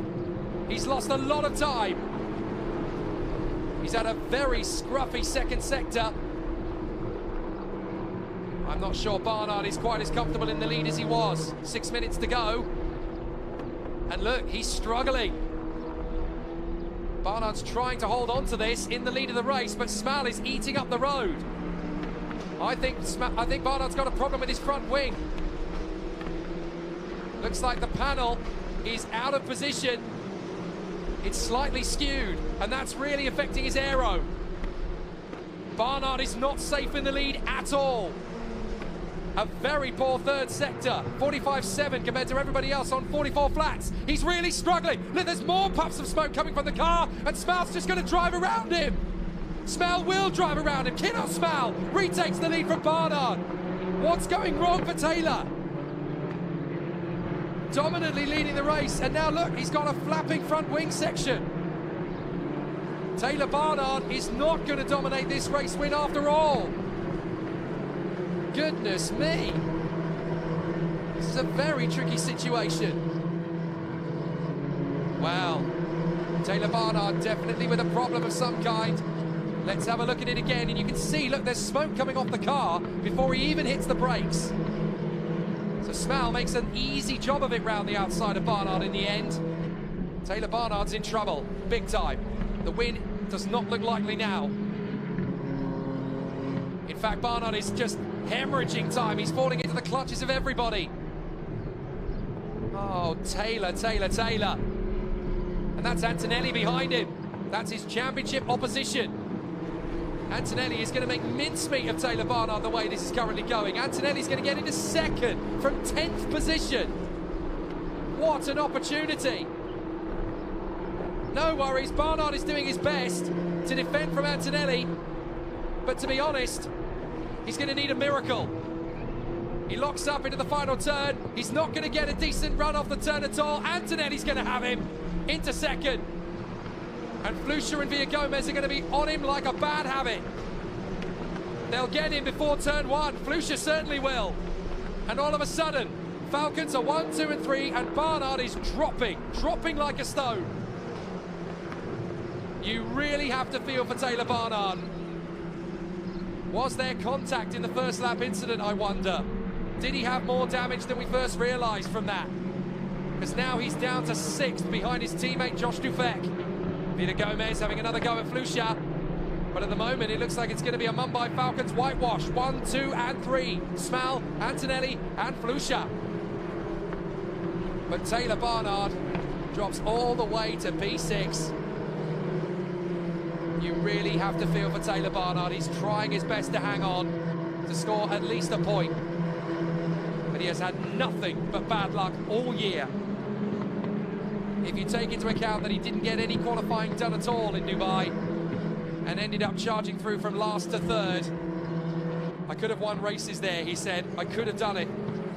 I could have won quite a few more here in Kuwait, but I've had no luck all season. And yet again here, a certain victory falls apart. And Taylor Barnard is just struggling to make it to the points now.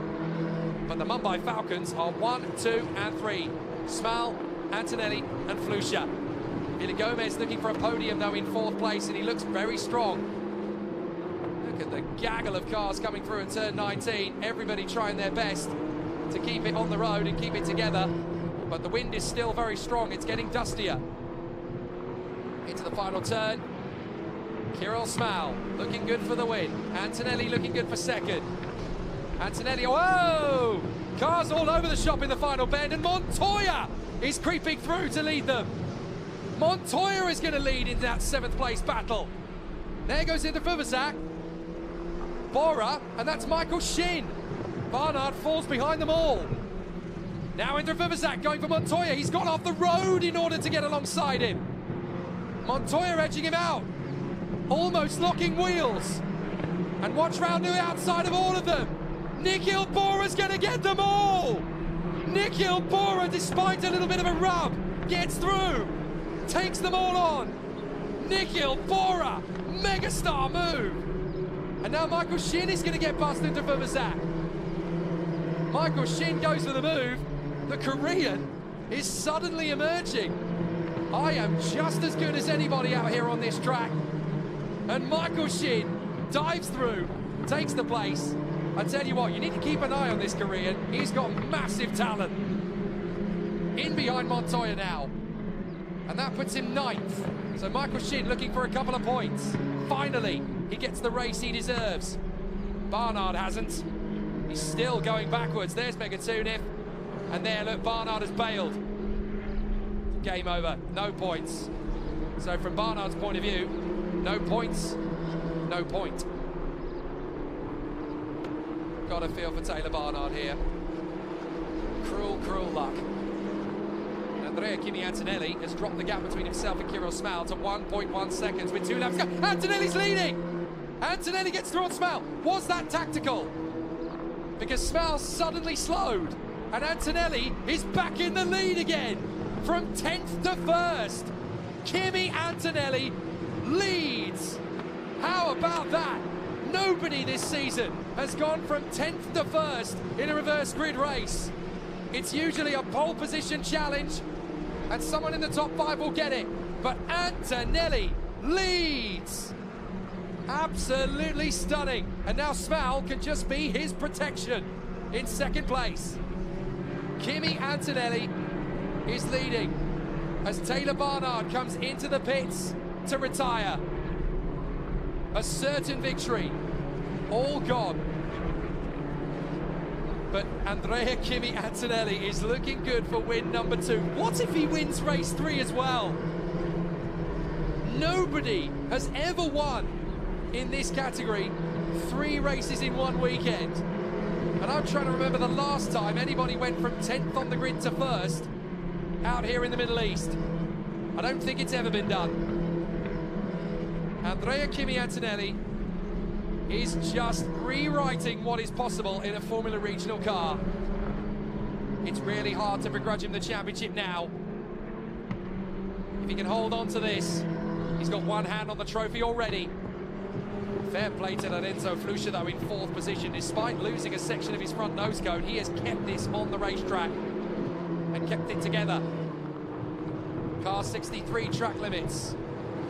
Warning, black and white flag. That is Joshua Dirksen, the original pole position sitter from yesterday. He's had a nightmare since then, the Paraguayan. But the time has run down to 0. And look, Kirill Smal is trying to fend off from Rafael Villagomez. Everyone's struggling for tyres. Smal trying to keep Villagomez back. Last lap, Antonelli's got the win on a silver plate, but can Villagomez at least get 2nd? He's side by side with Smal, and he's through. Rafael Villagomez in a 2nd, but Smal's going to have the slipstream to get Villagomez back again. Villagomez will not be prepared to give it to him. Smal has to go off the road to get alongside. Behind them, we've also got Flusha, Dufek and Boyer dueling for 4th place. That could turn into a podium. Smal gets back through on Villagomez, but he did have to run off the road to get there. Villagomez is coming back at him. Still they duel. They trip over the corkscrew, and Dufek is back into 4th position. A good run from the Swiss. Josh Dufek gets back through on Flusha. And now the 2 Spaniards, Flusha and Boyer, are left to fend for themselves, with Nicol Bora catching them rapidly. What a crazy race this is. But the man up front, Andrea Kimi Antonelli, he's like a hungry man who's just figured out how to get into the fridge. Once he has figured it out, you can't stop him. Last lap. And Antonelli is dancing to the victory. He's skipping his way home. What an amazing drive from the Italian stallion. He hops over the curbs.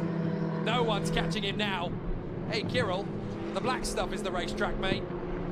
That's the black bit with the white lines either side, yeah? Kind of misses it on that particular apex. But up in front, an absolute hero. Andrea Kimi Antonelli. Who would have thought it? 10th on the grid, a winner yesterday. Who would have thought he could make it 2 from 2 today? Andrea Kimi Antonelli wins yet again. 2 out of 2 this week. From 10th on the grid in the reverse grid race to the win. Smal 2nd, Villagomez 3rd, Dufek 4th.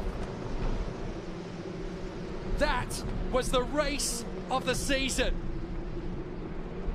Absolutely monstrous from Kimi Antonelli. A few laps ago, he didn't even look close to winning. He didn't even look like he had any chance at all. Don't doubt Kimi Antonelli for an instant. What a superb performance. How do you describe that? What words can you find that do that justice? Bellissimo, fantastici. Andrea Antonelli, vincitore.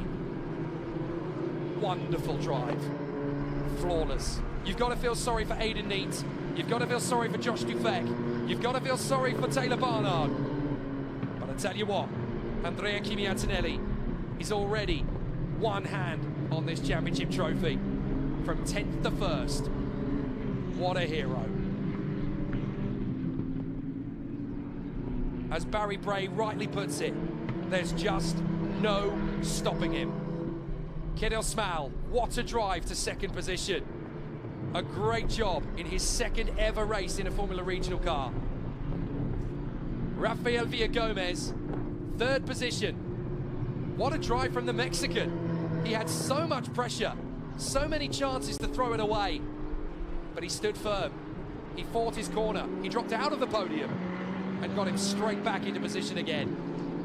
Well done to Rafael Villagomez. And I'm fairly sure that's the first Mexican podium in Formula Regional Middle East this year. Josh Dufek, Lorenzo Flusha, Mari Boya, all missing out on the podium, all deserve to be there. Nikhil Bora 7th, Sebastian Montoya in 8th. What a drive from Michael Shin. Don't forget, this is only his 2nd season in any form of motorsport, never mind in cars. Michael Shin never did karting in his youth. He just jumped straight into an F4 and hoped to do well. And here he is in 9th position up against drivers who've been racing a decade longer than him. If your first win felt good, this one feels even better. 10th on the grid to the win. Now that is how it's done. Toto Wolff, pay attention. This is your next big superstar. I think he already knows it by now, though. Moitungakar embraces his young charge. 2 wins in a row. Grande indeed. What a performance. Andrea Antonelli wins by 4.3 seconds from 10th on the grid. Kidil Smal 2nd from Rafael Villagomez and Joshua Dufek.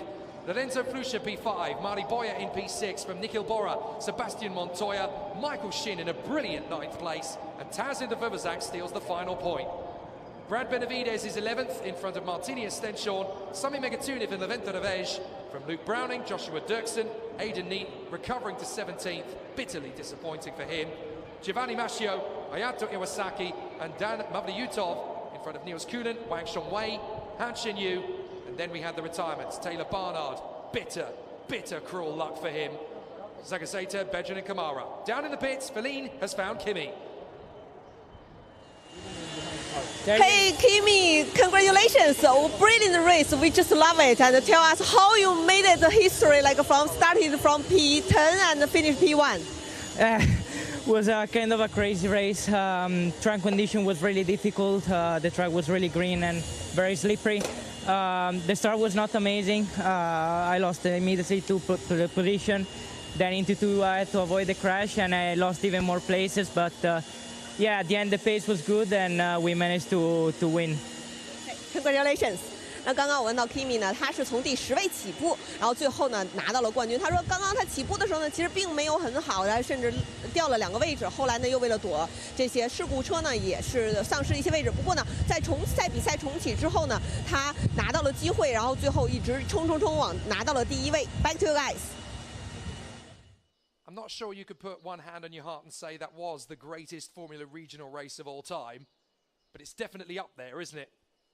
What a brilliant battle. Let's look back over the best bits from a stunning race here in Kuwait. Not sure many people would have expected such an exciting nail-biter from the get-go. Kidil Smal in pole position and 5 drivers behind him on the grid who had never won a race in Formula Regional in the Middle East. Lots of expectation, lots of opportunity. 5 wide into turn 2 was always going to end in tears. So unfortunate for Neate, Bedrin and Kamara. Their race chances up in smoke in seconds. Taylor Barnard managed to emerge as a contender for the win, battling away with Dufek and Kirill Smal. It was a fabulous duel between them all, but Taylor Barnard took quite a while to get into the lead. Once he got there, though, he started pulling away as Antonelli picked them off one by one. Dueling away with gusto and determination, Dufek and Villagomez really putting their skates on and going for the podium. But Taylor Barnard hit trouble. Some kind of mechanical issue with the car as Kirill Smal took the lead back. Bitter disappointment for Barnard as he would just keep sliding down the field and out of the points. Great dueling between Bora, Intrafuvazak, Montoya and Shin. They gave us plenty of entertainment and all four of them end up in the points. Kirill Smal did his best to fend off from Rafael Villagomez in the closing stages, but he handed the lead back to Antonelli in great style. And Kimi Antonelli does the unthinkable. 10th on the grid, charging through to the win, his second in a row and his second of the year. He extends the championship yet further, and the Italian stallion is on the march to the title.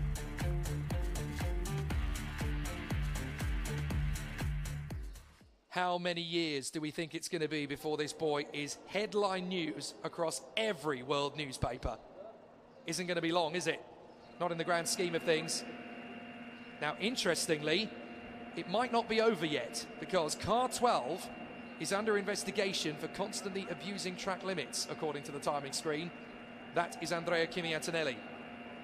So that could be not quite finished yet. Certainly for the moment, we're going to let him have his moment in the sunshine for a second win in a row. But Andrea Kimi Antonelli has driven beautifully, perhaps traversing the track limits just a little bit too much. But what a race, what a spectacle, and what an amazing duel it gave us. And this is going to be a very happy podium as well. Two new faces will be on it.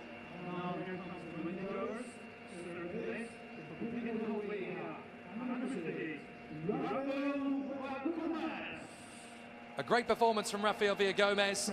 The Mexican has got himself on the podium after a brilliant drive. Kirill Smal somehow held on to second place throughout.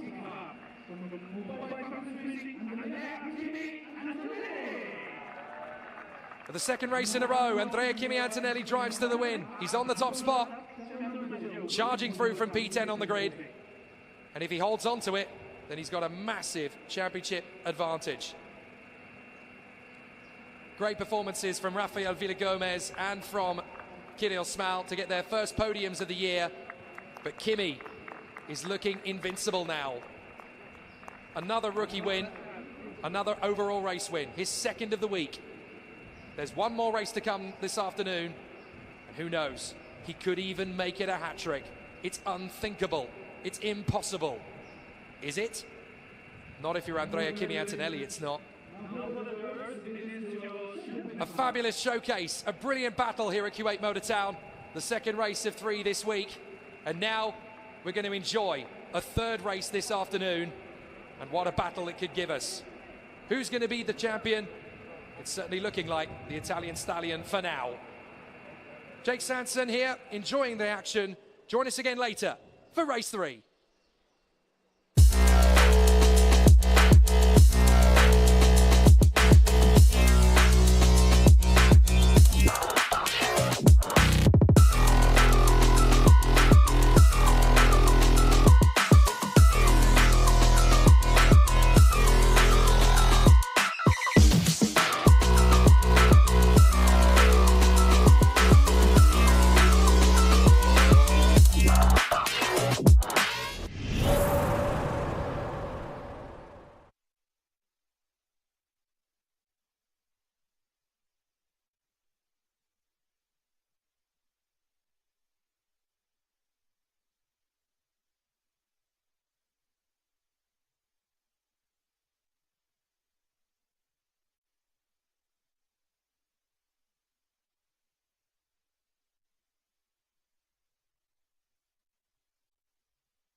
circuit was changing. It's actually even potentially caught out Andrea Kimi Antonelli, one of the many drivers investigated for track limits. He may not even be able to hold on to his race 2 win. 那么在我们身后的这个最后一个。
From the start-finish line, flat out through left-hander at turn 1 and along the drag strip, you reach this corner, turn 2.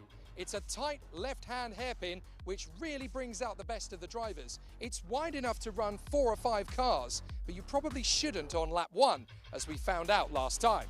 However, if you get the trajectory and the braking just right for this hairpin, you then find your way to the next part of the radius. And as you can see, it's actually uphill in gradient, which means that the drivers have to be smooth and precise, as well as fast on exit. Once the cars have come up over the top of the crest, they then negotiate the downhill chicane, what I like to call the corkscrew. You turn left, right and left again, and it's a very easy part of the circuit to make a mistake or traverse track limits. It's dusty, it's windy, and the circuit changes every lap. If the drivers are definitely going to run the gauntlet and make a mistake, it's most likely going to be here.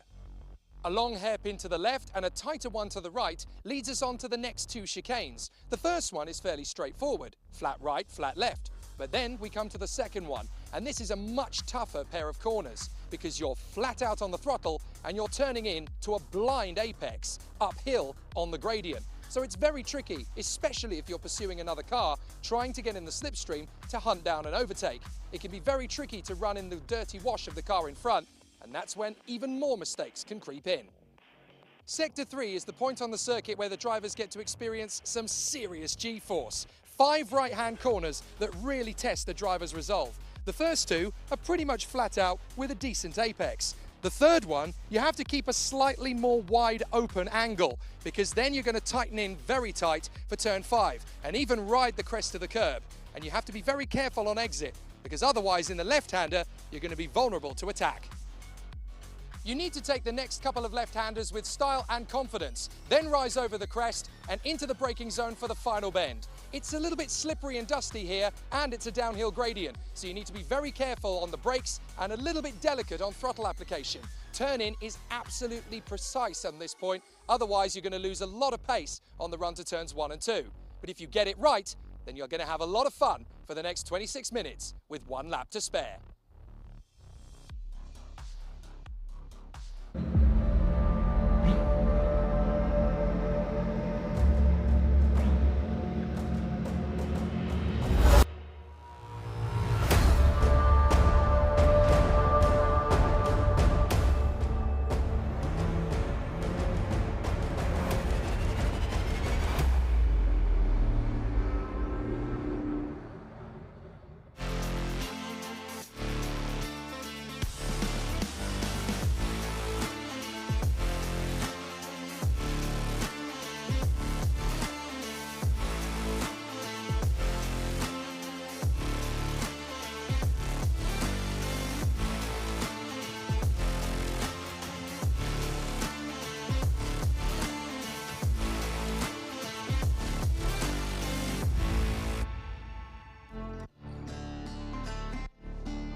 From the start-finish line, flat out through left-hander at turn 1 and along the drag strip, you reach this corner, turn 2.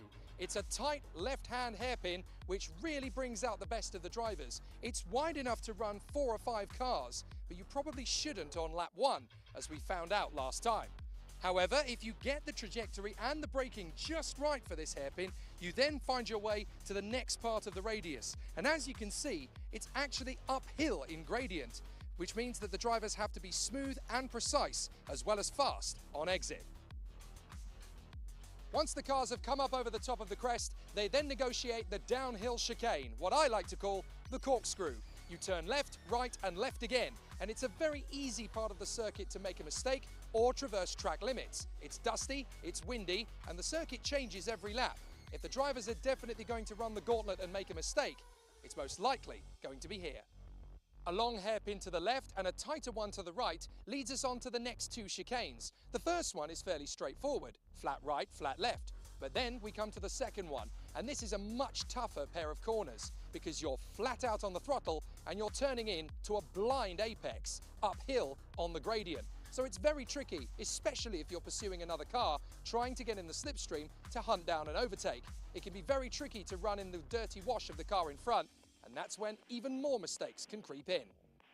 Sector 3 is the point on the circuit where the drivers get to experience some serious G-force. 5 right-hand corners that really test the driver's resolve. The first 2 are pretty much flat out with a decent apex. The third one, you have to keep a slightly more wide open angle because then you're going to tighten in very tight for turn 5 and even ride the crest of the curb.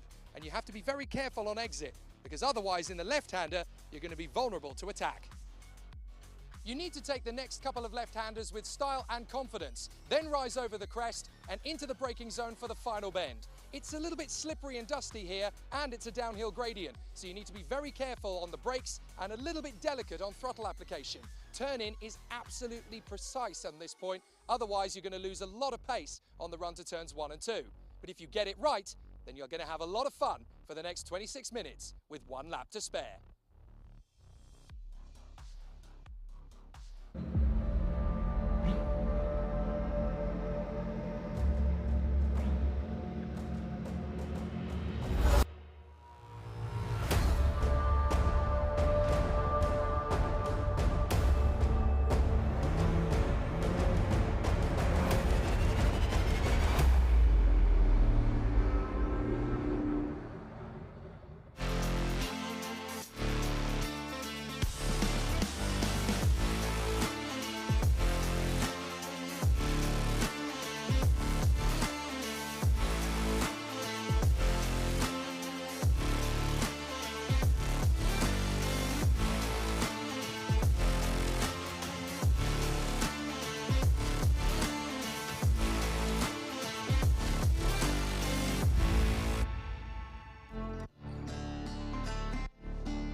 From the start-finish line, flat out through left-hander at turn 1 and along the drag strip, you reach this corner, turn 2.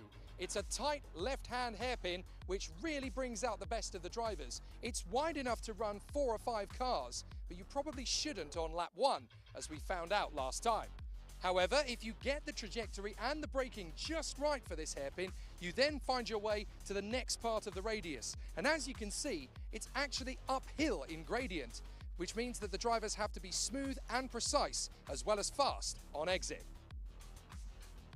Once the cars have come up over the top of the crest, they then negotiate the downhill chicane, what I like to call the corkscrew. You turn left, right and left again, and it's a very easy part of the circuit to make a mistake or traverse track limits. It's dusty, it's windy, and the circuit changes every lap. If the drivers are definitely going to run the gauntlet and make a mistake, it's most likely going to be here. A long hairpin to the left and a tighter one to the right leads us on to the next 2 chicanes. The first one is fairly straightforward, flat right, flat left. But then we come to the second one, and this is a much tougher pair of corners because you're flat out on the throttle and you're turning in to a blind apex, uphill on the gradient. So it's very tricky, especially if you're pursuing another car, trying to get in the slipstream to hunt down and overtake. It can be very tricky to run in the dirty wash of the car in front, and that's when even more mistakes can creep in. Sector 3 is the point on the circuit where the drivers get to experience some serious G-force. 5 right-hand corners that really test the driver's resolve. The first 2 are pretty much flat out with a decent apex. The third one, you have to keep a slightly more wide open angle because then you're going to tighten in very tight for turn 5 and even ride the crest of the curb. And you have to be very careful on exit because otherwise in the left-hander, you're going to be vulnerable to attack. You need to take the next couple of left-handers with style and confidence, then rise over the crest and into the braking zone for the final bend. It's a little bit slippery and dusty here, and it's a downhill gradient, so you need to be very careful on the brakes and a little bit delicate on throttle application. Turn-in is absolutely precise on this point, otherwise you're going to lose a lot of pace on the run to turns 1 and 2.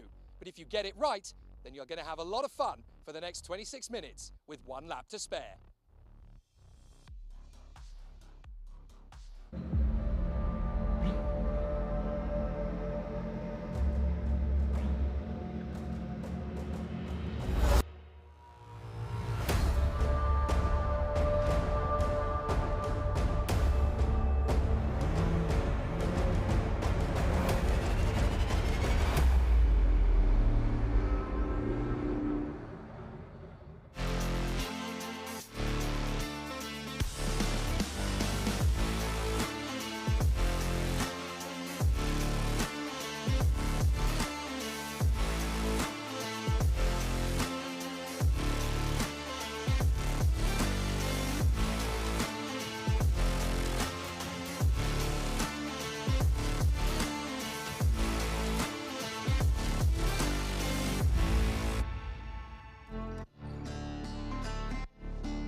For the last time in 2023, F4 United Arab Emirates Championship will race in Kuwait Motor Town. It's been quite an incredible week.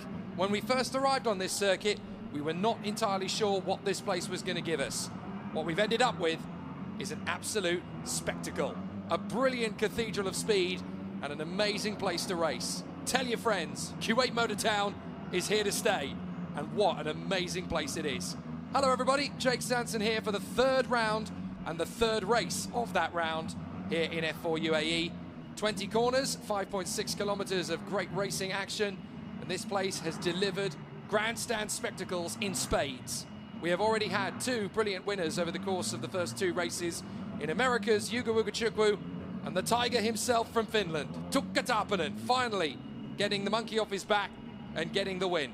An excellent performance. Next up though folks, race 3. And all 4 of the major players in this championship fight are in the first 4 positions on the grid. Pole position once again is the Australian James Wharton, alongside him his teammate Tukka Tapanen. Then Ugo Ugochukwu and Valerio Rinicella fighting to work his way into the winner's position for the first time. It's going to be a really exciting battle, but let's see what happened earlier. After a great win yesterday from Ugo Ugochukwu, today's race was always going to be a tough one to get right. So many battles from the outset. James Wharton leading away initially from Ugo Ugochukwu, Alex Bolduev and Tukka Tapanen. But as the field swept through the first sector of the lap, there were a couple of drivers in trouble. The first, Kai Darianani. With him out of the race could continue after a brief safety car, but Wharton was determined to keep Ugochukwu and Tapanen back. There were battles all the way through the midfield, but once Tapanen made his bid, he was always going to put Wharton under pressure. First passing the American, and then as Rinicella passed Lyle in the background, Tapanen made his bid to take the lead and managed to make it stick. After the safety car that caused this incident, there were more battles to come. A big incident between Yamakoshi, Karashkedo and Abkasava. Incredibly, everyone was okay. Another safety car and Tapanen able to stretch away from the lead. Wharton doing everything he could to keep Ugochukwu at bay, and despite the American initially getting into second place, he would lose out later in the lap. First to James Wharton after this little trip around the curbs, and then Rinicella round the outside. A brilliant run for the Italian. For once, Ugochukwu is off the podium, Rinicella fighting to another third, Wharton to another second. But Tukka Tapanen, the Tiger, comes of age, and the latest flying Finn is just getting started on his route to the top. Another Mumbai Falcons win, another flying Finn. Well, it's certainly a little bit darker than it was earlier on today. We had bright blue, clear skies. Now the mist is starting to come in a little bit again. These sandstorms get quite frequent over the course of this part of the course. But how is James Wharton feeling on the grid? Let's find out with Feline Wang. Hey James, last chance to take a win for this weekend, and what did you learn from race 2? Yeah, I think I just have to learn from race 1 and race 2. I finished P2 in both, so good points, but still want to get the win this weekend and just need to keep my head down and still fight for the championship. Still a long way to go, so. Have a good race. 刚刚呢，我问到 James 呢，他从第2站的比赛当中得到了一些什么经验呢？因为他今天又从头位发车，那他也提到呢，他希望能有一个稳定的发挥，在整个的锦标赛当中能拿到一个好的积分。Also, Jake, back to you guys, and I just learned from the team they are using old tires from the qualifying, so this might be also affect his result. Back to you guys. Thanks, Feline. That's crucial information going into this race, knowing that a couple of the drivers up at the front are actually really struggling to get those fresh tyres saved for this last race. So these tyres that James Wharton are using for pole position actually come from qualifying. You're limited to the kind of tyres you're going to use over the course of a weekend. There is Tukka Tapanen, the man who has just become F4 UAE's latest race winner, part of the Ferrari Driver Academy, just like his Australian teammate on the front row of the grid with him. And James Wharton and Tukka Tapanen are hoping that one day they'll be just like Carlos Sainz Jr. and Charles Leclerc, racing in Grand Prix racing. To get to that point, they have to do all of these steps of the task nice and smoothly. Third position on the grid, though, is the man that everybody is trying to catch. The man who has already won 4 out of 8 races in F4 UAE 2023. From New York State, the McLaren F1 Junior, Yugo Ugachukwu. He's won 2 races in Kuwait and 2 races in Dubai. So he is definitely the man on form. There he is, third position. All he has to do from his point of view is keep banking in those podium finishes, keep scoring strong, not let it lose ground, and he can just continue being the immaculate force that he is turning out to be. So Yugo Ugachukwu, solid and strong in third position. You can definitely tell him from a distance that plain silver helmet, very much in deference to his hero, Mario Andretti, the last American to be Formula One world champion. Yugo Ugachukwu, of course, is hoping to be the next American to do so. And fourth position on the starting grid alongside the Prema driver, one of the most sensational and exciting overtakers in this category, Valerio Rinicella. When you think the move is not on, he'll prove you wrong, and he'll do it round the outside in the most daring and gregarious of maneuvers. He is absolutely stunning to watch, and certainly worth the value for money. Rinicella definitely one to keep an eye on throughout the course of this race. Behind them, there are some more spectacular drivers to watch out for.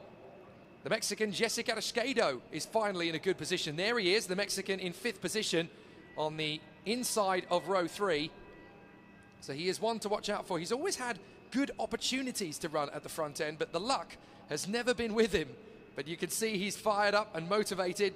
He's got a lot of fun underneath that visor, this boy, Jesse Carrasquedo, one to watch out for. And if he gets half a chance to get a podium, he'll try and take the win. There is Zachary David, a man who has tasted victory this year. He carries the Maltese flag, but the whole of the nation of the Philippines is behind him.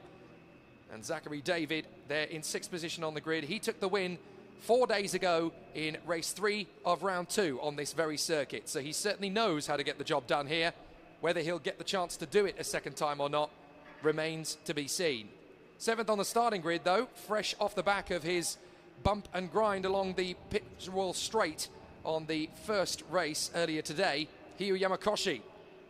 Bit of a scary moment on the run down to turn 2. He scraped along the Armco, spat out the other side into the path of 2 RHGP drivers. But fortunately, Hiyu Yamakoshi is okay. He's back at the front and he's ready to challenge. And what about this man? Great Britain's Arvid Lindblad, Red Bull Junior, was one of the most successful British kart racers of the last decade in his European and World Championship campaigns. And in Red Bull colours, he never failed to be off the podium during his FIA karting campaign of 2021. 5 podiums from 5 final appearances. Not many people in karting history can ever say they've done that. Alexander Abkasava, the Latvian, right up there in the top 10, looking for a strong charge forward after a solid run in Q2 yesterday morning.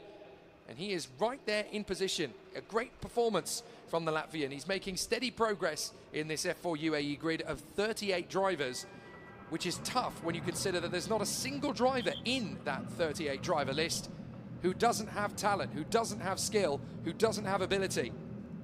I was talking about this over lunch with Noah Lyle, and we were saying this is probably the most talented feeder series grid on pure ability that there's ever been. 38 drivers, and they really are stunning. 3 seconds covers the whole grid, and there's about a 1/10 of a second between each driver's gap. It is quite extraordinary, and it really does show you that at this level in F4 UAE 2023, talent and skill is what rises to the top. Everyone has had a good race, everyone has had a poor race, everyone has had a rough time of it behind the wheel, and they're about to have another tough time of it. So for those who are just joining at race 3 of F4 UAE Championship Round 3, race 3, race 1 yesterday was won by the American Yugo Ugachukwu to extend his lead in the championship. This morning, Tuka Tarpanen finally won his first race. James Wharton is on pole position this time alongside him. Anything could happen. So it's Mumbai Falcons front row. James Wharton and Tuka Tarpanen for Australia and Finland are at the front. Yugo Ugachukwu, 3rd position alongside Valerio Rinicella for MP Motorsport. Row 3 of the grid sees Jesse Carrasquedo and his teammate, Zachary David. Row 4 of the grid sees Hio Yamakoshi lining up alongside the Red Bull junior Arvid Lindblad. Rounding out the top 10 is Alexander Abkasava and the French sensation, Théophile Nile. Akshay Bora starting a very strong 11th alongside his teammate from Denmark, Noah Stromsted, Nicola Lacorte and Noah Lyle, the Italian and the Australian. Row 8 of the grid sees Federico Rifai ever climbing up the field. Will McIntyre beside him. James Pazik and his teammate Kanato Lee. And all high-tech, row 9. Then rounding out the top 20, Matteo Quintarelli and Lena Bueller. Just outside the top 20 is Alex Bolduev and Hamda Al-Kubaisi, who won in this category at Yas Marina last year. Dion Gauda and Rafael Narak sharing the 12th row of the grid. Then it's Rishon Rajiv alongside Bianca Bustamante, who scored her first point of the season in race 2. Sebastian Murray is alongside the Australian Jack Beaton. And rounding out the top 30, Keanu Alazari will charge his way through, along with Emilie de Heus of the Netherlands. Then Theo Jensen beside Georgi Janavski, Santolok versus XL. Row 17 of the grid sees Kai Darianani alongside Flavio Olivieri of Italy. Then rounding out the field, the final 3, Jacob Bergmeister, Valentin Klus, who had a nightmare qualifying, and then Victoria Blachina alongside Luciana Morano. A really tricky race battle ahead of us here on this 5.6 kilometre circuit, the longest race circuit in the Middle East now, but also one of the fastest, so the lap times are significantly less than some of its counterparts. You're going to get a really interesting third race here. The wind is still very strong here. The sun is out. Yes, it's a lot warmer than it was yesterday, but the track temperature is not that much higher than it was in the fog and the mist yesterday because of how strong the winds are. Going to be a fascinating challenge for all of the contenders at this point. But is there going to be another Mumbai Falcons win? Is there going to be another Prema win? Or will there be a first win for MP Motorsport? Valerio Rinicella is so close to the win, he can almost taste it. High Tech have won a race with Arvid Lindblad in Dubai. RHGP have won a race with Zachary David here in Kuwait 4 days ago. But are we going to get to see something different? Are we going to get to see something new? Or will those 3 powerhouses at the top, James Wharton, Yugo Ugachukwu and Tuka Tarpanen, not let anybody have a go? A very tough race in prospect. The drivers just warming up the tyres and brakes, trying to get the heat into the top edge of the carcass and to get those brake discs glowing. You need to have some heat before you get down to turn 2, otherwise the car is not going to stop or turn in or get decent traction the way that you need it on that opening lap. A very tough race indeed in prospect, but everyone is ready. Everyone knows what they are expected of them, and in 23 minutes plus an additional lap we will finish our time in the F4 UAE Championship at Kuwait Motor Town before they head on to the Dubai Autodrome for round 4 and then finish the season at Yas Marina in Abu Dhabi. But what an amazing visit it's been to Kuwait Motor Town, and we certainly hope it was only the first rather than the last. This place has already won the affections of many people, and it's going to give us one final thrill fest in F4 UAE 2023. The final cars are in position. The green flag is flying at the back of the field, and now we're ready for the third and final race of round 3 of the 2023 F4 UAE. Ready? Here we go! And it's a good start from both Wharton and Tarpanen. A good start as well from Théophile Nile, who launches forward. There's a car stationary on the main straight. It's one of the Yas Heat cars. I think it's Quintarelli. So as they fly through turn 1, flat on the throttle, parallel to the drag strip. The sun is shining big time, and the Mumbai Falcons are trying to keep the lead. But is that Théophile Nile trying to come through on the inside line, trying to make up some big places? Definitely everybody trying to squirt their way through turn 2. It's clean, and it's going to stay clean. Well done, everybody. And out in front, that's one of the RXGP cars. That's Jesse Carrasquedo, I think. I'm fairly sure that's Carrasquedo who leads the race. An epic start from the Mexican. Second place, that looks like Wharton from Tarpanen, and I'm afraid it's the 93. So that is game over for Matteo Quintarelli. Stalled on the grid, couldn't get going, and he should be able with some assistance from the officials to get his car back. Oh, 2 cars off, 3 cars off, 4 cars off. It's got a little bit too tricky on this first lap. 3 of them have certainly got going again, or was it just a gust of wind blowing something in the background? But certainly 2-3 cars falling off the road and coming back into it. Let's have another look. So round the hairpin, just getting a little bit too close for comfort. That's a PHM and a Santalock. I think that's Teofil Nile and maybe Noah Stromstedt just tangling. Easily done. And now the field is continuing on its way. That's Lena Buehler, very close indeed there, going wheel to wheel with Alexander Bolduev. And they just about keep away from each other. Are we going to get a completely green first lap? We've had a couple of moments, but everyone's keeping going, and Wharton's got in front of Carrasquedo now, so Wharton has got back into the lead past the Mexican. So James Wharton leads, Carrasquedo in second, Tarpon in third, Vinicella fourth, and Ugachukwu down in fifth. This is great news for James Wharton and his championship attack. Here comes Tarpanen. The Tiger's coming to bite, and here he goes, through past Jesse Carrasquedo, but the Mexican can hunt back down in the draft. But not quick enough, because Rinicella is now making his bid.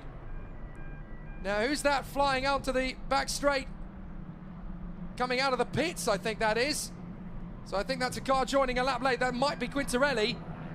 But everybody flying through turn 2 again. Drivers battling wheel to wheel. Everyone keeping themselves to themselves.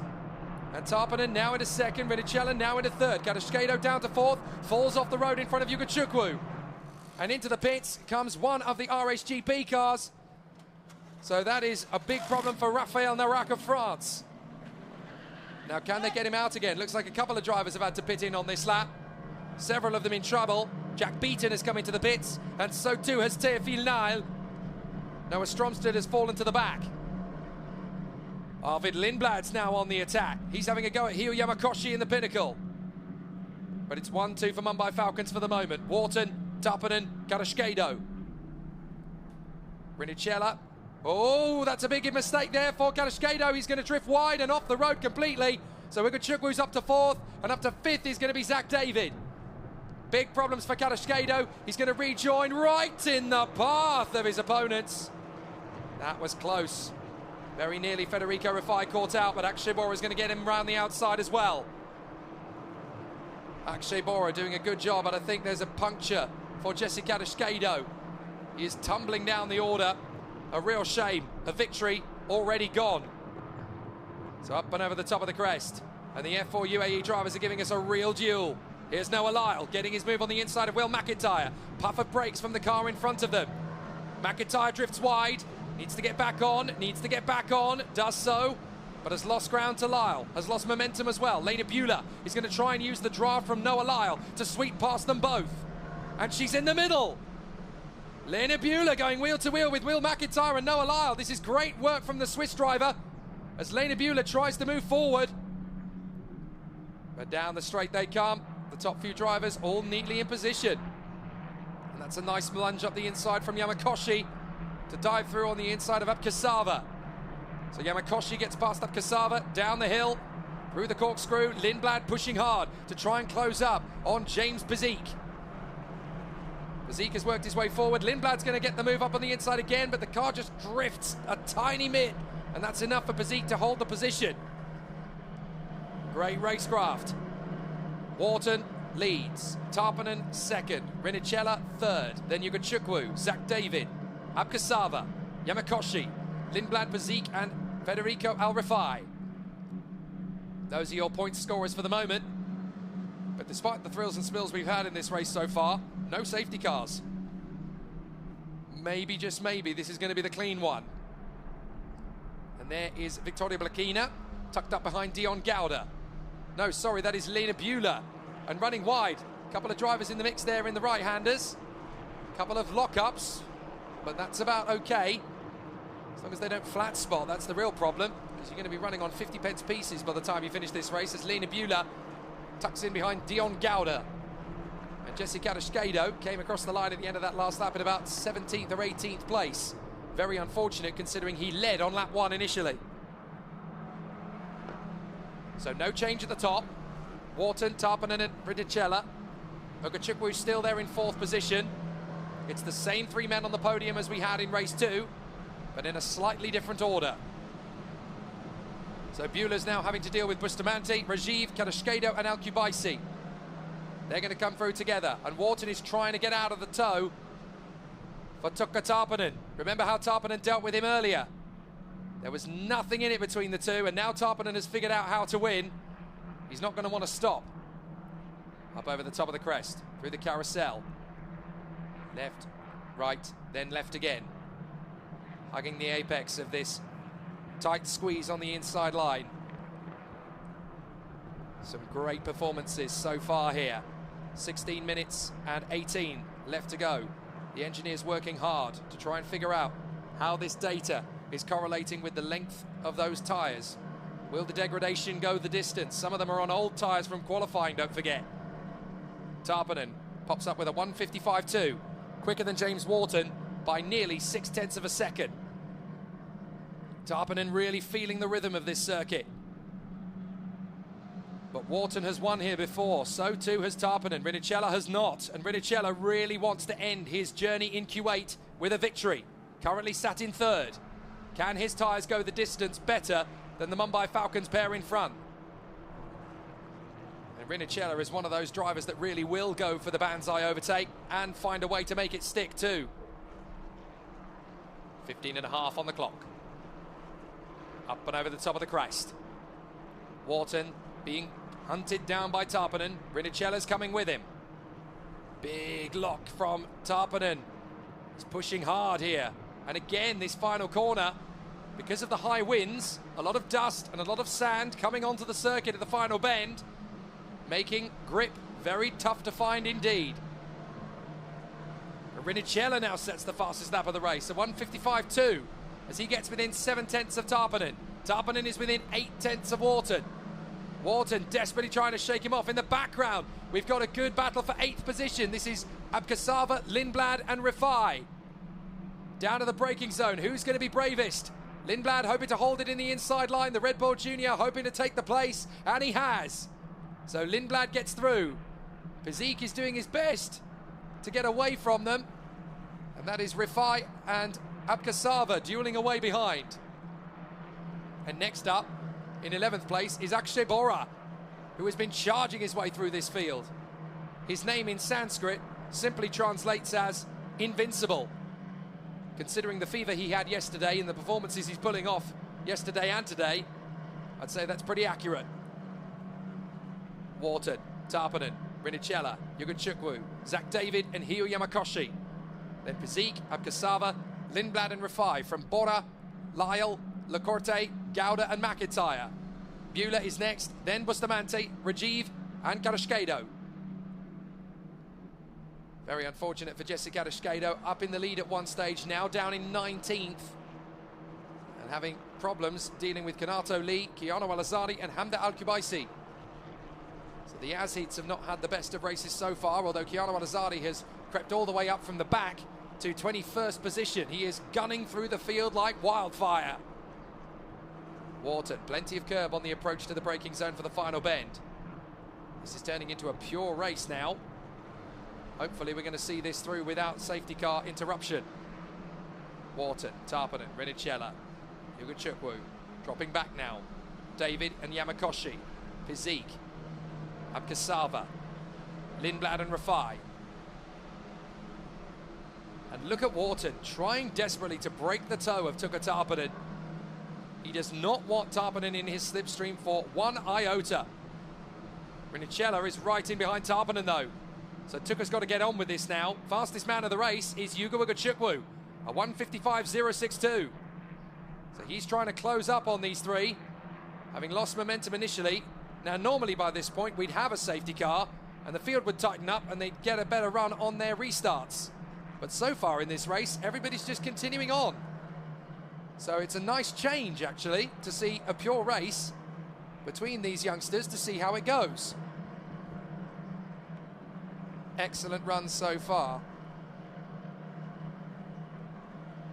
A really exciting run.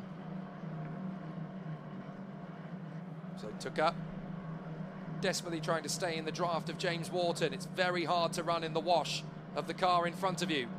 especially through this section where you are leaning on the apex every single time through.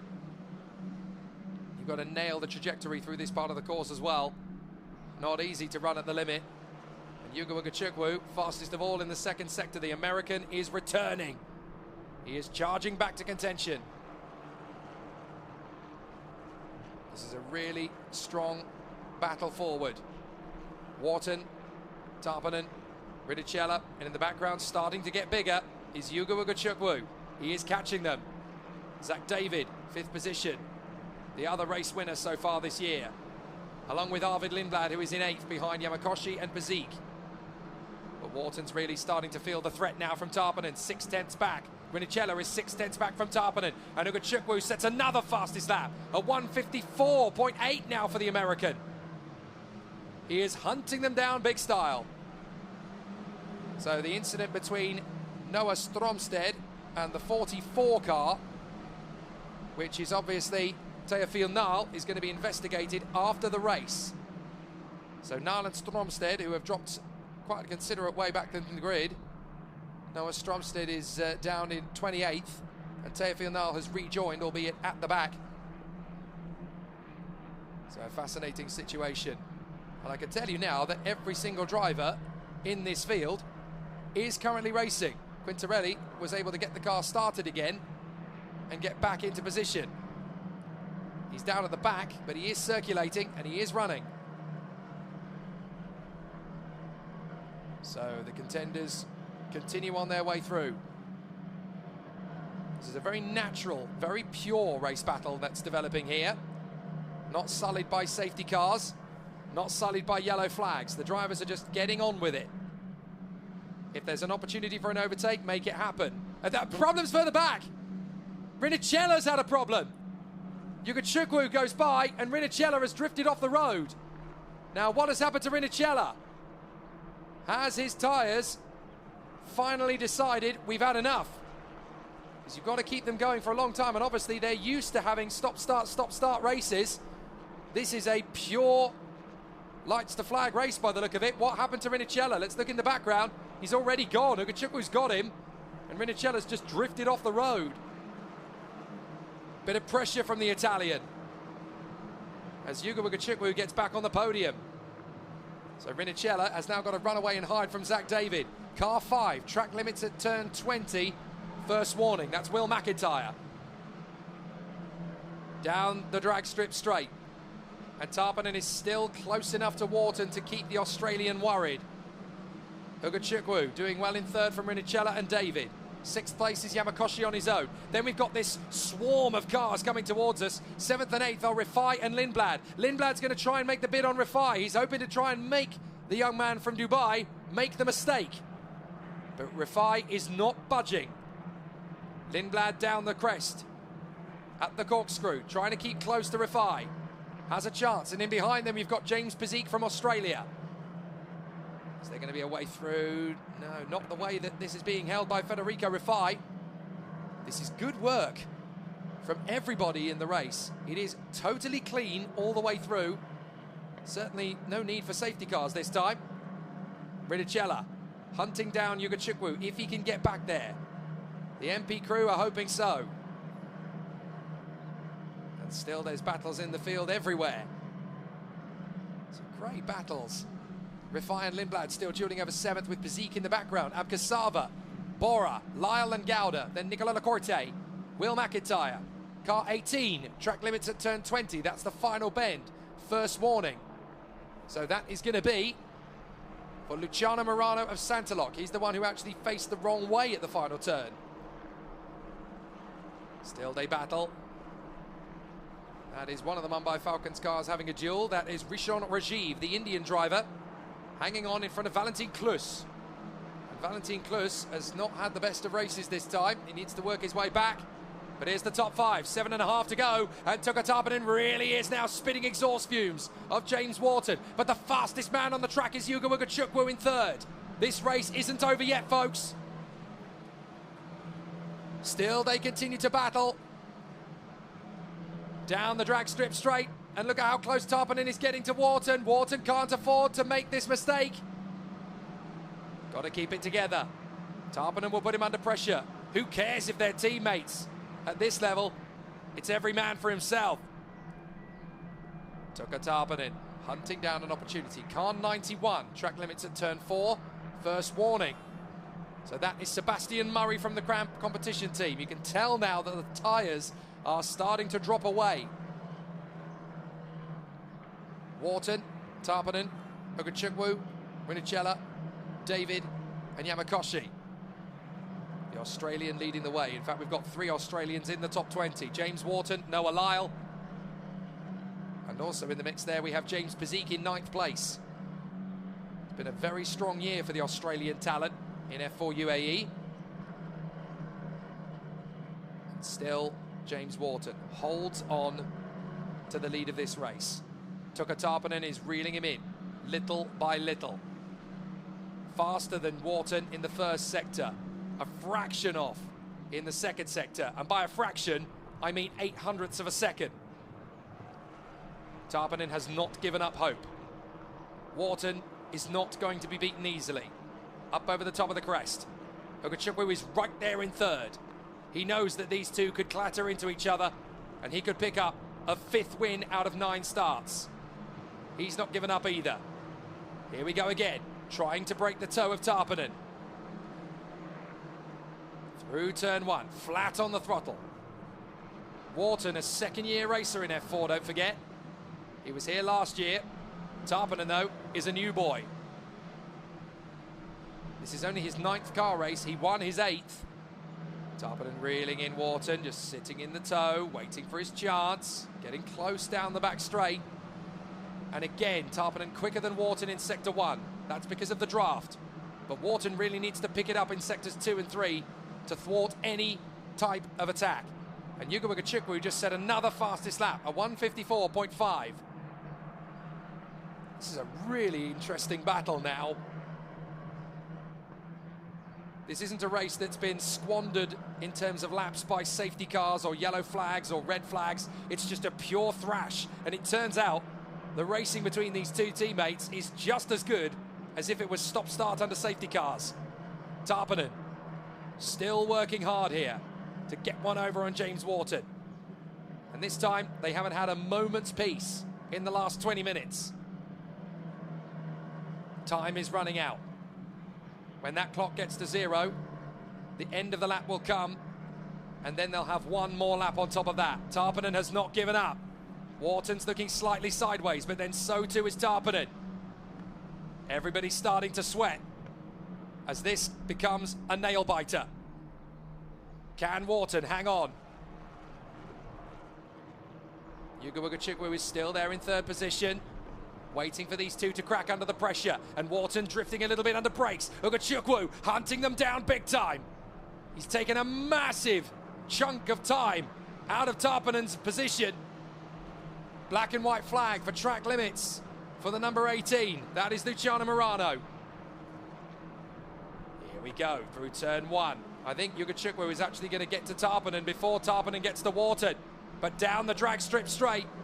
The drag strip is just off to your left as you look down towards turn 1. But this is a really tough situation. All 3 of them are very close together now. This is all going to be down to who makes the mistake first. The race will be decided by these 3. It might not be any of them that wins, of course, indirectly. They could end up all falling off the road. But you really can feel the tension. Further back, good race battles everywhere. Just in behind Akshay Bora, we've got Nicola Lacorte dueling with the Australian Noah Lyle. McIntyre is behind them as well, so there's battles everywhere you look. And there's a good duel coming down the drop as well between Keanu Alazari and Bianca Bustamante. And it looks like the young man from Dubai, who lives on the beautiful Palm Jumeirah, is just in front of Philippines' hottest talent, Bianca Bustamante. Zachary David is a fairly hot talent from Philippines as well. He's a race winner this year. Bustamante is a point scorer. So it looks like that country has got plenty of potential future in motorsport up the road. But these 3 still pushing. Tarpanen drifting a little bit wide. That might be enough for Ogachukwu to have a sniff of it going into turn 2. got to take this so careful. Down the crest again. Tarpanen hunting down Wharton. There is Yugo Ugachukwu, very much following in the path of Lewis Hamilton, the British driver who was the sole representative of the McLaren Junior program back in his day. Now Yugo is the sole representative of the McLaren Junior program, and he wants to go exactly the same distance in his career. 1 minute 34 to go. I think they're going to run out of time at the end of this lap, so this is going to be the penultimate lap. Luciano Morano is going to need to report to the stewards after the race for constantly abusing track limits. Here goes Ugachukwu. He'll dive in on Tarpanen. He has a go, and they've collided. They've locked wheels, and Tarpanen and Ugachukwu are out. Oh my goodness. The championship leader, Yugo Ugachukwu, tangles with the Tiger. The pair of them are out, and James Wharton has suddenly got a magical, dominant victory coming his way. This could end under safety car, because if those two cars can't move, who would have thought it would get as dramatic as that? Here's the move again. Ugachukwu, conventional overtake. Tarpanen tries to come across. Ugachukwu commits. They try to leave each other a bit of space, but they just tangle wheels. And once you're hooked, that's it. You're going off the road. And Ugachukwu and Tarpanen are out. Safety car, safety car. This race is going to end behind the safety car. And it's going to be Wharton from Rinicella and David. James Wharton will score 25 points. Tarpanen, nothing. Ugachukwu, nothing. Wow. All of a sudden, this championship flight has been blown wide open. Coming up to this race, Ugachukwu was on 142. James Wharton was on 106. The gap, 36 points. James Wharton is about to take 25. Ugachukwu will have nothing. This championship fight has just gone nuclear. James Wharton is about to win his second race of the season. And this puts him right into the warpath of the championship title. Rinicella is going to go back into third place. And there is the ignominy, the scenes. Atuka Tarpanen and Yugo Ugachukwu. Tarpanen calmly getting out of his car. Ugachukwu refusing to. He can't believe it. The championship leader. It's all fallen apart. His massive lead of 36 points is going to be slashed in a little under 3 minutes' time when Wharton crosses the line under safety car to win and score 25 points. This is big. This is big. This championship suddenly got interesting again. Ugachukwu was cantering to the title, but a collision with Tarpanen with 6 races to go, that 36-point gap is going to be absolutely destroyed to just a mere 11. That is more than achievable for James Wharton, and he'll know it. Oh, and there's 2 more cars having parked up. That is the 30, alongside one of the PHMs. We didn't see that one happen, so that is a problem elsewhere. That is Theo Jensen and Noah Stromsted. Didn't see what happened between those two, but Noah Stromsted and Theo Jensen are off the road as well now. Cadascedo out of the race. So is Quintarelli. So is Jensen and Stromsted. And now so are Tarpanen and Ugachukwu. We had a pretty perfect race up until that move from Ugachukwu, and then the race ends under safety car. But it's what it does to the championship fight that is the most significant outcome. A 46-point lead, a 36-point lead is about to become just 11. And for James Wharton, this couldn't be better. A win with his main rivals scoring nothing. This is a fairy tale for the Australian. Suddenly, he gets a chance to run through in fine style. An amazing run for all of the competitors. It was a very close race. I'm very pleased indeed that it was a pure one up until that moment. between Tarpanen and Nugachukwu. We had a great run. But now comes the moment of jubilation and rejuvenation for James Wharton. Not only is he going to take a win, but he'll score 25 points when Tarpanen and Nugachukwu will score nothing. So Wharton will take the victory, which he does, in front of Rinicella by only 53 thousandths of a second. And Wharton wins. And having seen his big rivals, Tarpanen and Nugachukwu, off the road, he knows the significance of that victory. 25 points when his big rivals score nothing. This championship is back on. What an outcome for James Wharton. Suddenly, he is in the hunt again. There are 6 races to go, 2 more weekends. 10 days from now, we return to the Dubai Autodrome. A week after that, Yas Marina in Abu Dhabi. And James Wharton could not be more happy with this win. 25 points when Tarpanen scores none, Nugachukwu scores none. It's game on. Just when we thought the championship might be over. If anything, it's just getting started. James Wharton wins for the 2nd time in 2023. What a performance from James Wharton. Utterly deserved his 2nd win of the year. 3 different winners from the 3 races then. Nugachukwu, Tarpanen and Wharton. Easily emerging as the best 3 drivers in this category. But Rinicella in 2nd place is never that far away, is he? So all of a sudden, this is certainly turning into a nail-biting title battle. Let's look at the drivers behind the podium. Wharton, Rinicella and David.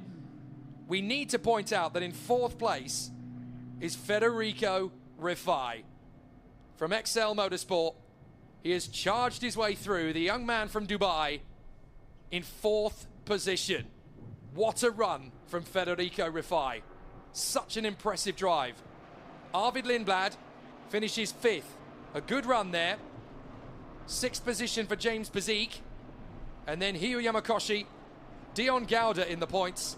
Alex Abkasava, and scoring points for the first time, Mr. Invincible himself, Akshay Bora.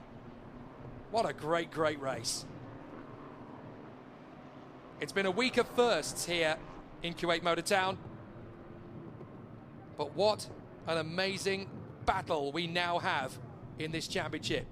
A huge lead has been cut by more than half. A win for Wharton, 25 points. Tarpanen scores 0 in this race. So too does Nugachukwu. What a sensational race battle from James Wharton. And now the championship begins. 6 races to go, and he's only 11 points back. Bring it on!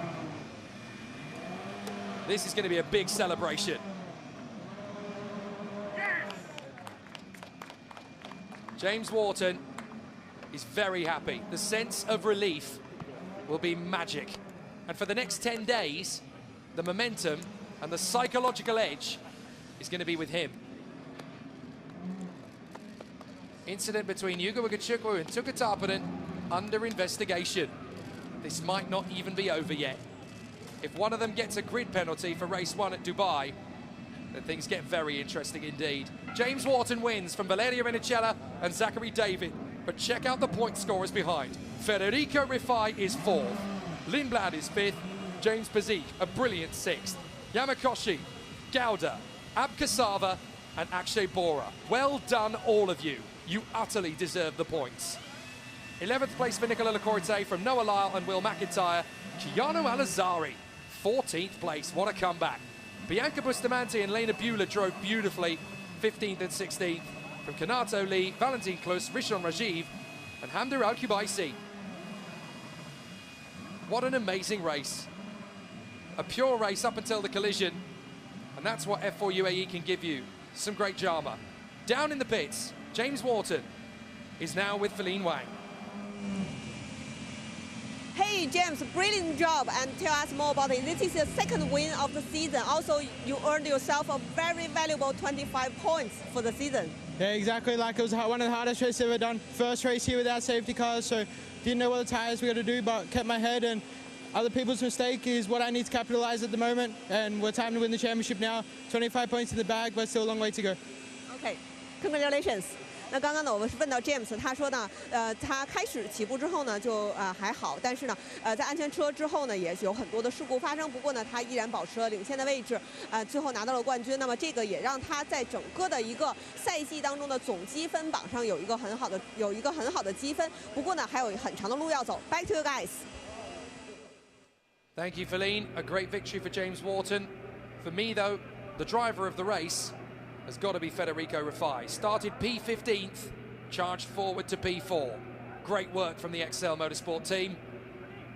And I'm fairly sure that is the best result for an Emirates team or driver this season so far. Excellent work. Let's look back over the highlights. A very interesting race, not just for the pure battle of an F4 car duel, but also in terms of the championship ramifications. A solid start from the Mumbai Falcons up front as Wharton got into the lead. Tarpon and Nugachukwu gave chase from Rinicella. Quintarelli, sadly, going nowhere. Down the drop through the corkscrew. And for once, everything's squeaky clean, sort of. A couple of drivers going wide, but a pure battle ensued. For Jesse Carrasquedo, a chance to win after leading initially, falling away. He would eventually retire from the race. But the battle raged up front as three drivers duelled for the win. Rinicella dropped back in fourth position, but it was all left to the protagonists, Wharton, Tarpanen and Nugachukwu. The tension and the pressure mounted and built to a crescendo until finally Nugachukwu had had enough. He went for the move on Tarpanen and there wasn't quite enough space for two. They locked wheels and it's game over. No points for either man, and Nugachukwu's 36-point lead is slashed to just 11 by the race winner, James Wharton. Rinicella and David in a strong second and third. Federico Rafai from P15 to P4. Lindblad in the top 5. And what a brilliant race. So there we are, ladies and gentlemen. James Wharton on the top step, Valerio Rinicella on the second, and Zachary David on the third. And he is the man who picks up the winning rookie trophy as well. A very calm and mature visit to the Kuwait Motor Town circuit for Zach David. Race 3 in Kuwait. On both meetings, he picks up the rookie win. Rinicella, a big haul of points for the MP Motorsport driver. He's not out of this title fight at all. In fact, he's right in it now. But the Motorsport Director here at Kuwait is the man who gives the trophy to James Wharton. This championship fight is alive and kicking. 11 points is the gap. Bring on Dubai, says James Wharton. I'm ready. A fabulous new battle ignites with 6 races to go in F4 United Arab Emirates 2023, and it could go anybody's way. Bring on the fight, bring on the spray. Great racing in F4 UAE, amazing stuff. And now we go to Dubai for round 4 on the Autodrome once again. Who's going to triumph? Well, it's tough to tell. Will it be James Wharton or Yuga Nugachukwu? The battle reignites 10 days from now, back in the United Arab Emirates. I'm Jake Sanderson. Thanks for tuning in here at Kuwait Motor Town to the F4 UAE Championship 2023. See you soon.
What a blustery day this is turning out to be here at Kuwait Motor Town for race 3, round 3 of the Formula Regional Middle East Championship, certified by FIA.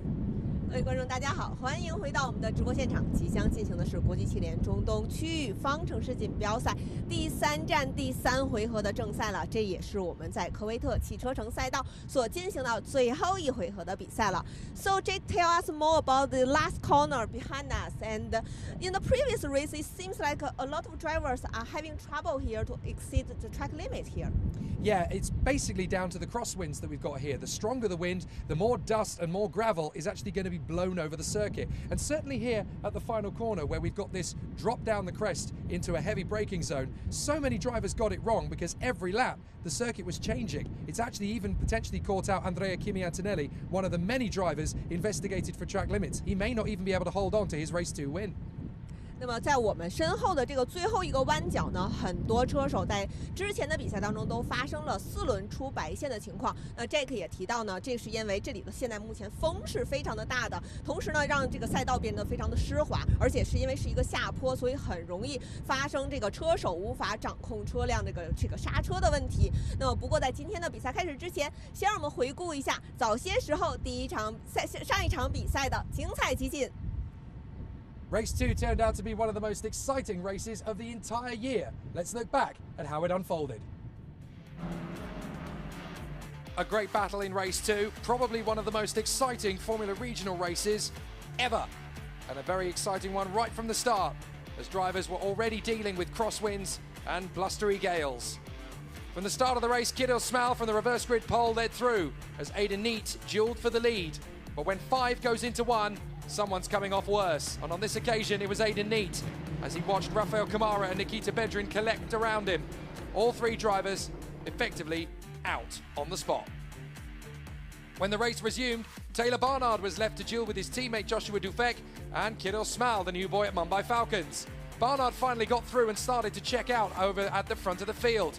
But there were more battles as Kimi Antonelli started picking them off one by one around the course. He had to work hard for it, as did Josh Dufek, dueling wheel-to-wheel with Rafael Villagomez.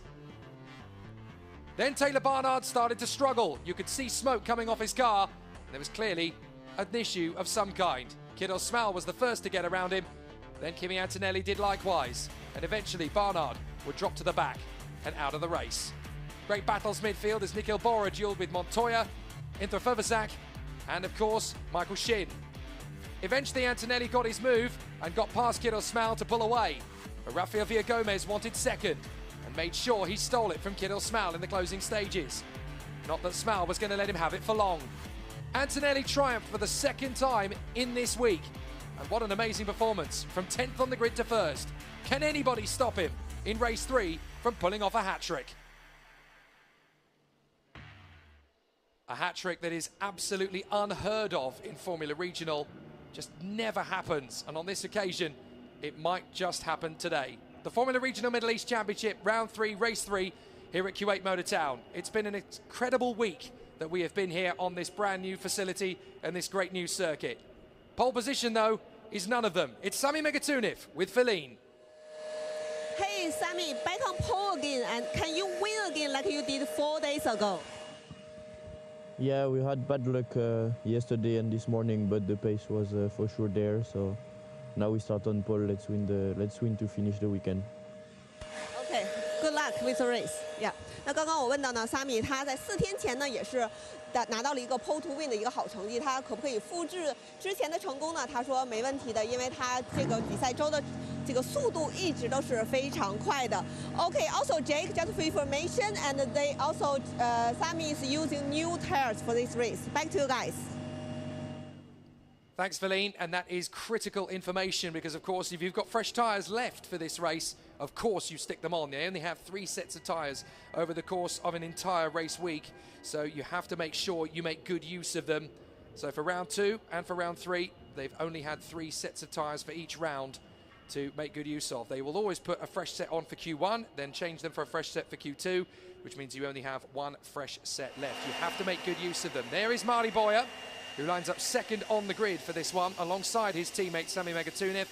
And Marty Boyer, of course, was a race 3 winner at the first round in Dubai. Talking of tyres, What are the challenges that these guys have to combat with tyres?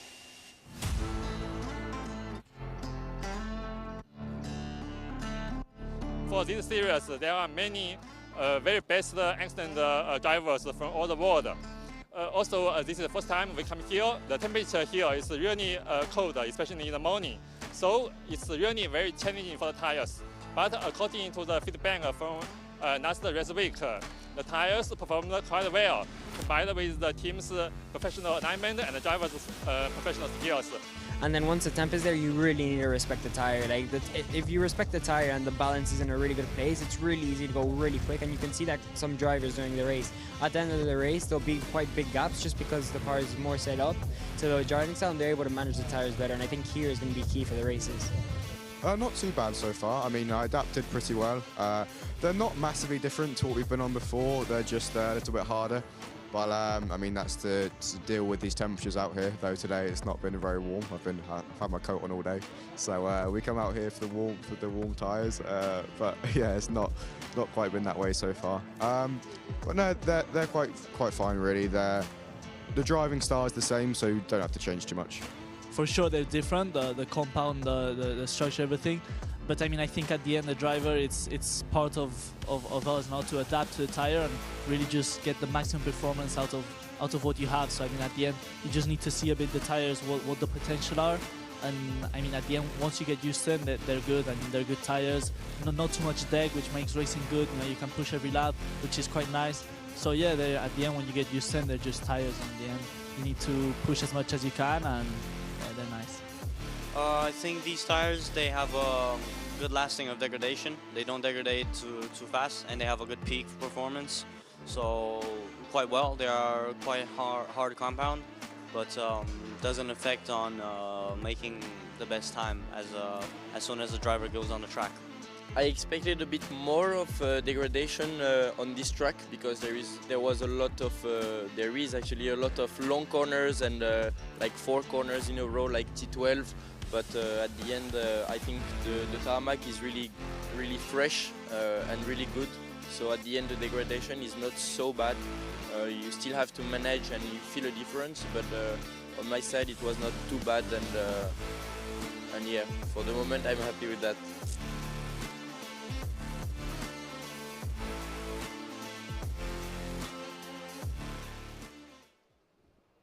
Great to hear from Mark Schumin, the marketing manager there of GT Tyres. As long as we are here at the races with him, he is always going to have a smile on his face and an enthusiastic attitude to the racing. There is Andrea Kimi Antonelli, who lines up third on the starting grid behind the 2 Hyderabad Blackbirds by MP Motorsport cars. It's a bit of a mouthful, that one, but you do get through it in the end. So a pair of Blackbirds on the front of the grid with a Mumbai Falcon of Kimi Antonelli right behind him in third position on the starting grid. But great to hear from Mark Schumin, the marketing manager at GT Tyres, to give us an insight about the challenges of working with these different cars on these different race circuits, and also to hear as well from Sebastian Montoya, Aidan Neat, Lorenzo Flusha, Han Chen-Yu and Sami Megatunif, the man who starts from pole position for this race. And the time, as you can see, has ticked down and we get ourselves ready. The marshals and the officials clearing the circuit. And I want to say a huge thank you to everybody here at Kuwait Motor Town, particularly from the Ministry of Defence, the race control, the firefighters, the ambulance, the rescue, the marshals, the media team. They've been absolutely amazing on putting on this first single-seater spectacle over the last week on this phenomenal Kuwait Motor Town circuit. 5.6 kilometers in duration, and what a racetrack this is going to be as it continues to grow. This place isn't even finished yet. It's like an iceberg. We are only seeing 10% of its potential. The pandemic slowed down the development of this place, but this is going to turn into a motorsport mecca. It will grow as an artificial but very complex and very in-depth city. We're going to see the hotels, we're going to see the malls, we're going to see this place go crazy for the automobile and for the wheel. I can't wait to see it grow, and I hope we come back many more times to see how it becomes a mecca of speed. Here's the grid for the last race of the week. Sami Megatunif and Mari Boya, an MP Motorsport front row. Andrea Kimi Antonelli going for the hat-trick alongside his title rival, Taylor Barnard. Rafael Camara hoping for more from race 3 alongside Joshua Dirksen of Paraguay. Martini Estenshorn and Lorenzo Flusha on the 4th row of the grid. Rounding out the top 10, Matthias Zagazeta is beside the new boy, Kirill Smal. Nikita Bedrin lines up beside Luke Browning, PHM versus High-Tech. Row 7 sees Joshua Dufek go alongside Aidan Neat for Prema. On row 8 of the grid, it's Brad Benavides alongside Rafael Vida-Gomez, the man who stood on the podium in race 2. Sebastian Montoya lines up beside Nikhil Bora. And rounding out the top 20, Michael Shin making massive progress alongside Levente Revej of Hungary. Then Ayato Iwasaki, the Japanese driver, beside the Netherlands young ace Niels Kuhlen. Han Chen-Yu for R&B and his teammate Giovanni Mascio of Italy. Then we have Daniel Mavlyutov, he's in the High-Tech alongside Wang Shongwei in the R&B. And the last man in is Tzanopol Intrafurvazak, who ended up being dropped to the back of the grid in qualifying after a spin in Q1. He didn't get out for Q2. The one thing I'm definitely going to take away from this week is that Kuwait has put itself on the world motorsport map. And a massive thank you to the team that calls itself the Ministry of Defence. Yes, you all know who you are, the boys and girls around the circuit in red, black and orange. The race control, the firefighters, the ambulance crew, the rescue operations teams on their bobcats and their trucks, the marshals, and of course the media team, who have really embraced this form of sport at a facility that's going to give us everything from drag racing to drifting to auto slalom to motocross to rallycross to world-class karting, and of course to the race circuit itself. Watch this place grow over the years. It's going to become an absolute hive of petrolhead paradise, and I can't wait to see it when it's at its height. This is just the beginning, folks. And as we can see in the distance, the beautiful blue sky sunshine is fading again as the wind has come back and it's started to blow a dust cloud over the circuit once more. Perfect timing for a little bit of action here in the Formula Regional Middle East Championship at Kuwait Motor Town.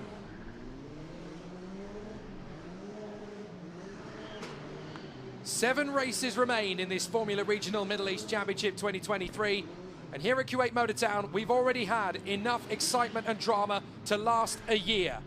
But now we get to do it one more time with feeling on this first epic visit to this brilliant new Cathedral of Speed designed by the F1 architect Herman Tilke. And we really can't wait to come back. We get the feeling that every time we return, it's going to be bigger, better, and more exciting than the last visit. As the drivers make their way to the starting grid, watch for Sami Megatunov and Mari Boya on the front row of the grid. They are determined to pull something out of the bag this week. Round 3 has not been as prosperous for the team as round 2, but maybe, just maybe, this is the race. But the man in third could do the unthinkable and pull off the hat-trick. Andrea Kimi Antonelli won race 1 yesterday. He won race 2 in astonishing circumstances this morning. Can he make it 3? Let's race at Kuwait. A great start from Mari Boya, but Megatunov is going to beat him to turn 1, no problem at all. Antonelli's going to have a little bit of pressure, but he'll stay in third position for the moment as they run down towards turn 2, parallel to the drag strip. They will now go into position as they run side by side, the two Blackbirds, and running off the road, trying to make the overtake on the inside line. That's bold and brave from Antonelli as he charges forward and has got through to the lead of the race. 3 out of 3, and there's a spin in the middle of the pack. It's one of the High-Techs that's gone around, I think. No, it's a PHM. That is Nikita Bedrin. And Antonelli leads from Boya and one of his teammates. I would guess that is Rafa Kamara. Now Bedrin has got going again, but he's down at the back. And Kimi Antonelli has charged through to take the lead. It's 3 from 3 from the Italian so far. So he leads in this third race out of 3. Let's look at it again. But you can see, look, he's almost completely off the racetrack trying to squeeze up the inside. And he makes it work. But watch for Bedrin on the inside. That's a very brave lunge from Bedrin. And unfortunately, it looked like he was tagged by one of his teammates. Now, I couldn't make out who that was in the middle of the field, but certainly a dramatic start to the race regardless. And still they battle. Whoa! That's one of the RHGP cars drifting wide and onto the curbs. That got very scary indeed there. I think that was Stenshawn potentially. If not, that was Zagazeta, his teammate. But everybody continuing to move forward. So they will continue on this first lap, and Antonelli leads the way. Can he really make it 3 out of 3? It's certainly looking on, isn't it? As Rafael Camara now runs in 3rd position, and up the inside, that's Montoya going wheel to wheel with Kidil Smal. Smal goes into the pits. Kidil Smal is in pit lane. There's a spin. It's one of the high-techs going around. That is Mavlyutov. So Mavlyutov loses the back end, and I'm afraid that's dropped him to the back of the field. Meanwhile, Benavides going wheel to wheel with Josh Dufek. Josh Dufek and Brad Benavides dueling down the pit straight and then down the drag straight. But Antonelli leads the way from Boyer and Camara. Up to 4th, that's going to be Megatuniv. Diving on the inside. And is Megatuniv going to be able to hold that together? Well, it's a very tight run off the turn and down the corkscrew, side by side. As up to the 4th position mark now comes Taylor Barnard. He gets into P4 as we watch Joshua Dirksen battling wheel to wheel with Aidan Neat. The British driver trying to get through, and Dirksen's drifted wide. The Paraguayan is about to lose out here, and so makes his bid through on the inside. Now let's have a look at again at the final turn. So Kirill Smal dives for the pits. What happens to Mavlyutov? Oh, he gets a nudge from behind. Now that looked to me like Han Chen Yu potentially in the R&B car, just getting a little bit too eager on Dan Mavlyutov, as Montoya now closes in on Brad Benavides to go for the move.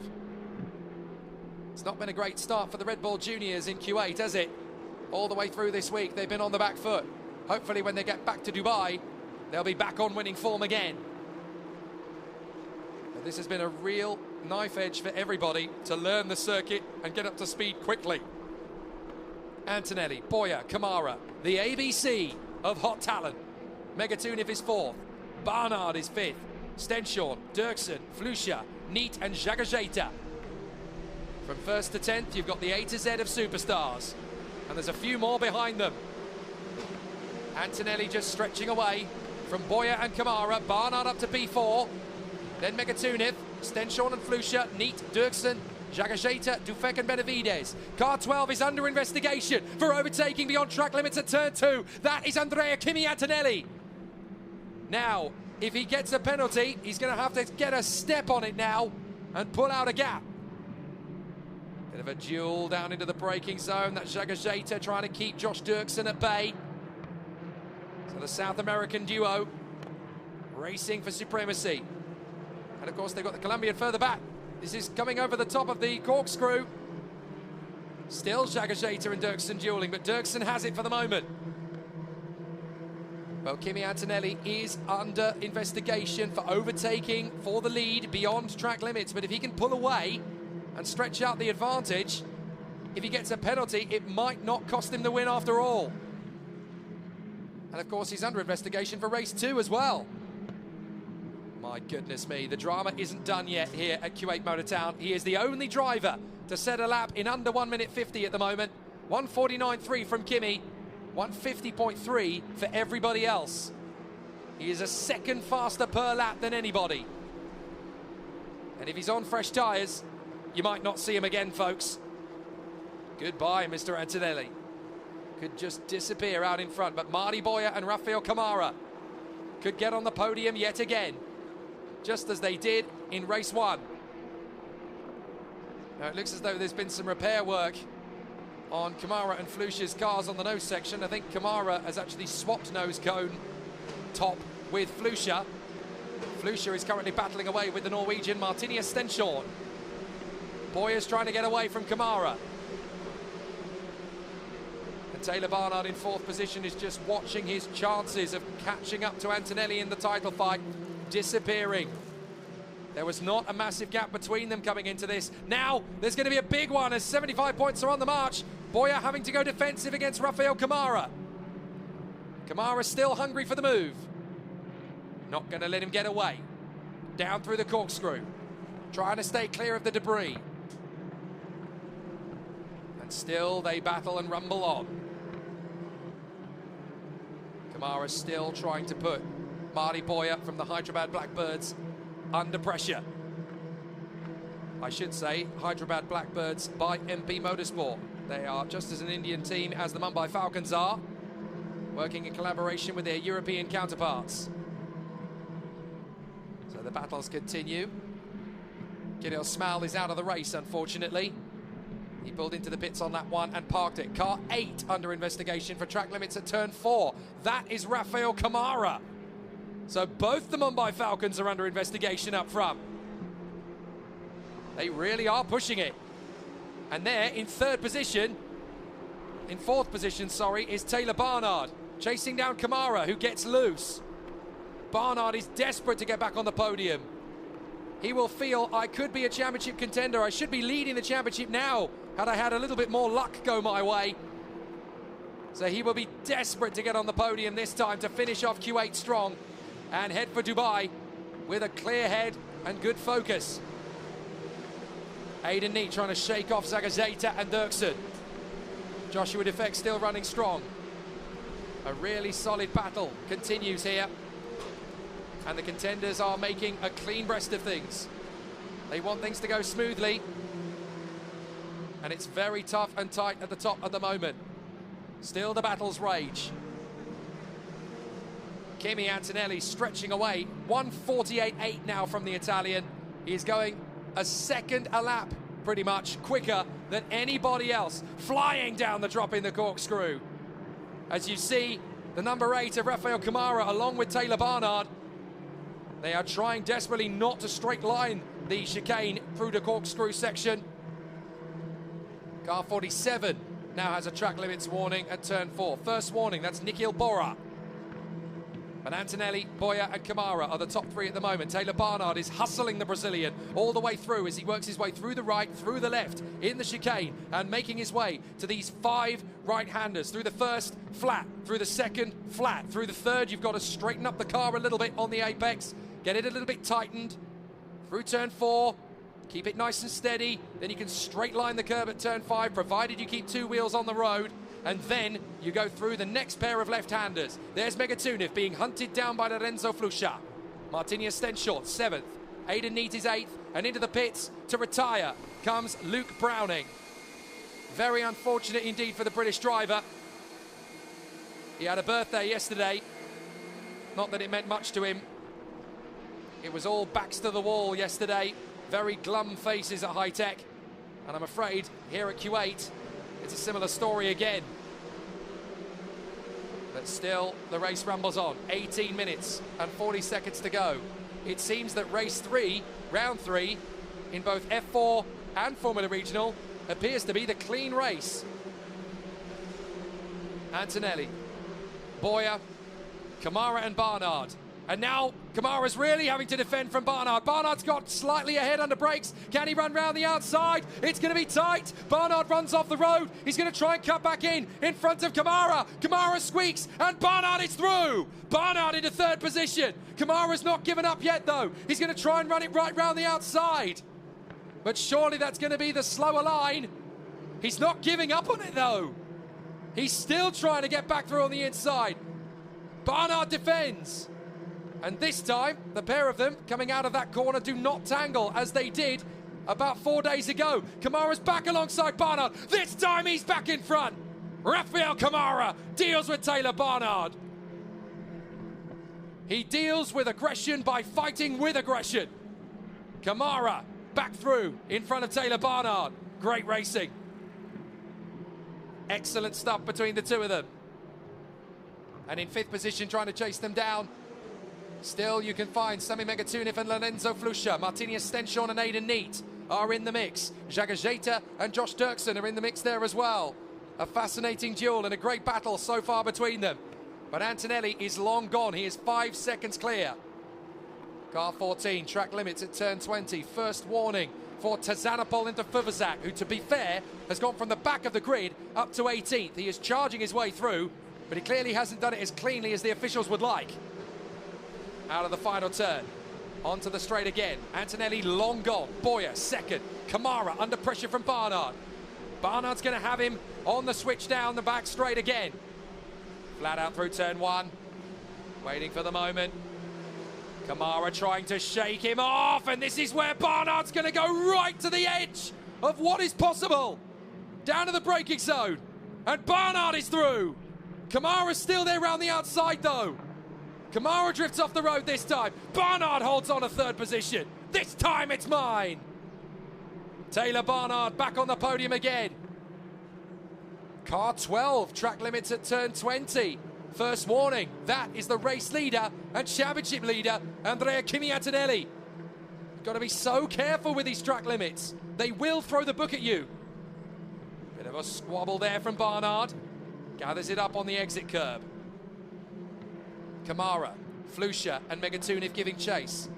Martinius Stenchel, the Norwegian, going very well behind. Then Neat and these two, Dirksen and Jagajeta.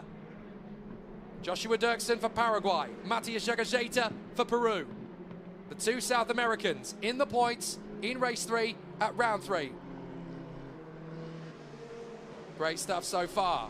And still they rage around the circuit here at Kuwait. Some fantastic dueling between them. Sebastian Montoya trying to get into the points behind Dirksen and Dufek. There is Dirksen. Oh, sorry, that is Megatuniv, I do apologise. Tucked up behind Flusha. Behind him is Stenchel, doing a great job, the young Norwegian. Barely fits into the car, never mind can drive it fast. But Stenchel, a real superstar from Norway. First meeting in the car and right up in the points. That bodes well. Car 28, track limits at turn 20. First warning, that is Kirill Smal. So Smal obviously came into the pits initially to retire. Incident at turn 2, lap 1, under investigation. That's not a major surprise either. Is Neat going to be able to hold on to this from Dirksen? Oh, goodness me. That got very close to the mark between Dirksen and Neat, running side by side and then dropping it down through the corkscrew. That could have got scrappy. So there's a lot for the officials to unpick here, just as there was 4 days ago. We may find when we wake up in the morning tomorrow, the results of these two races could be a bit different. But certainly at the moment, Antonelli, Boyer, Barnard and Kamara. Then Flusha, Megatuniv and Stenchel. There's Kimi Antonelli stretching his lead out front. Just pulling away, just in case he does get a penalty. He doesn't want any doubt. He wants to win 3 races out of 3. He wants to show the world what he can do. There have only ever been 2 Italian drivers ever to be Formula 1 world champion. Giuseppe Farina in the very first year in 1950, and Alberto Ascari in the F2 era, if you like, 1952 and 1953 for Ferrari. There has never been another Italian to win a world championship title in Grand Prix racing. Andrea Kimi Antonelli might just be Italy's next big hope. Mari Boyer trying now to shake off Taylor Barnard. Barnard wants to close up on Antonelli as quickly as possible. He's not going to do that with 13 minutes to spare, but he's certainly going to get alongside Marty Boyer and then set off after his main opponent. He's going to beat it to the braking zone. Marty Boyer does little to resist it, and Taylor Barnard gets into second place. Lovely job. That is about as textbook overtake as it gets. Almost too easy for Taylor Barnard. 1:48.6 from Antonelli is his best lap time. 1:49.4 is the best from Mari Boyer. But currently, Antonelli is keeping that gap stable at 8 seconds or so over himself and Taylor Barnard. But now that Barnard's gone into second, look how quickly he's putting away from Mari Boyer. He only overtook him 4 corners ago. As into the pits comes Brad Benavides. I'm afraid the American, who will be racing in Formula 2 this year, is into the pits and likely to be retiring. There's his teammate, Sami Megatuniv, in front of Martinius Stenchel. And yet again, race 3 in Kuwait, round 3, no safety cars. I don't want to say it too soon, but maybe we'll go all the way to the green. Still they rumble on, 11 minutes and 45 to go. Antonelli, Barnard, Boyer, Kamara, Flusha and Megatuniv. Then Stenchel in 7th. We are watching these two. Megatuniv in 6th and Stenchel in 7th place. Look at the gap Antonelli's got over Barnard. Barnard is doing everything he can to close him down, but that gap is fairly demoralising. Barnard bangs in a 1:48.1 though. Antonelli just did a 1:48.9. Barnard will not say die. He has got that gap down to 0.8 of a second more. So the gap is now 7.5 seconds. If he can keep that going, he might just have a chance. As Kamara hustles Mari Boya. He nearly goes right off the racetrack to get through, but through he goes into third. And now Lorenzo Flusha, he's lining up his own bid to get onto the podium. He's currently in P5, the Spaniard. He and Mari Boya have been chatting very amicably and very friendly over the last week here in Kuwait. They almost bump into each other every 5 seconds. And of course they grew up together on the Spanish race circuits at Duera and Valencia. And now here they are in Kuwait, on the road to glory and superstardom. Both drivers with the potential to make it all the way to the top. Boya and Flusha working hard. Behind them, Megatuniv and Stenshorn. Flusha still sizing up an opportunity here on Mari Boya. You never know when you're going to get your shot. Just keep working at it. Just keep pushing. Keep pushing. You never know when the opportunity is going to be there. There is Sami Megatuniv. He won race 3 in Dubai. Sorry, he won race 3 in Kuwait round 2, I should say. It was his teammate Mari Boya who won race 3 in Dubai. So let's see how this plays out. Up to the inside, Flusha has a look at Boya. Thinks better of it. He can get a better run up towards turn 2, clearly. Boya runs deep. Flusha's going to have him in the slipstream. He's going to be faster. Has a little look to the left. He'll go behind him in the slipstream again as they go flat through turn 1. And Flusha's going to have a great run on Mari Boya this time. Along the drag strip. Taylor Barnard still doing everything he can to close up on Kimi Antonelli. The gap is down to 6.4 seconds now, by the way. And here's the chance. Megatuniv trying to get past as well. Flusha's through side by side with Boya. Boya drifts off the road. And Megatuniv gets through as well past his teammate. So Flusha's through, Megatuniv's through. Boya's got to be careful here not to let Megatuniv disappear. But also not to let Stenshorn or Dirksen through. PHM holding their breath, hoping that their man, Taylor Barnard, can close up. And that's a mistake from Mari Boya. There goes Martinius Stenshorn through. Either that or the tyres are plummeting off the edge of the cliff. And the Norwegian, Martinius Stenshorn, finds his way through. Looks like Mari Boya is really struggling for tyre degradation now. There goes Dirksen through. Nice and easy. Boya doesn't even fight it. I wonder if Boya has a bigger problem than just tyre degradation. He is suddenly falling away. The car does not look particularly stable on turning either. I think Mari Boya may be in trouble here. He is nowhere near as weak a driver as that. Clearly something has gone wrong with the car. He wouldn't have won Dubai race 3 with that kind of surrender attitude. Antonelli goes across the line. Barnard goes across the line. The gap is down to 5 seconds. Barnard is throwing everything he can at Antonelli. And with 7 minutes 45, Barnard could catch Antonelli before the end. Kamara third, Flusha fourth, Megatuniv fifth. Stenshorn, Dirksen, Boya, Dufek, Zakazeta. 5-second penalty for Antonelli. Antonelli's got a 5-second penalty for overtaking beyond track limits at turn 2 on lap 1. So now, Barnard is only 0.07 of a second behind Antonelli on aggregate. Kimi Antonelli has a 5-second penalty. All Barnard has to do is keep closing and he'll win regardless. Oh my goodness. Suddenly, the hat-trick is looking tenuous for Antonelli. He's got to extend the gap. He can't afford to keep losing it. And Barnard has already made up enough time. 0.2 of a second faster in Sector 1. Antonelli is not going to get the hat-trick, but he may still get second. There is Taylor Barnard. He may not even realise it yet, but I'm sure the team will be radioing in. Just keep pushing, just keep pushing. Antonelli's got a penalty, mate. Keep going, keep going. And maybe Taylor Barnard is finally going to get the victory he deserved in race 2.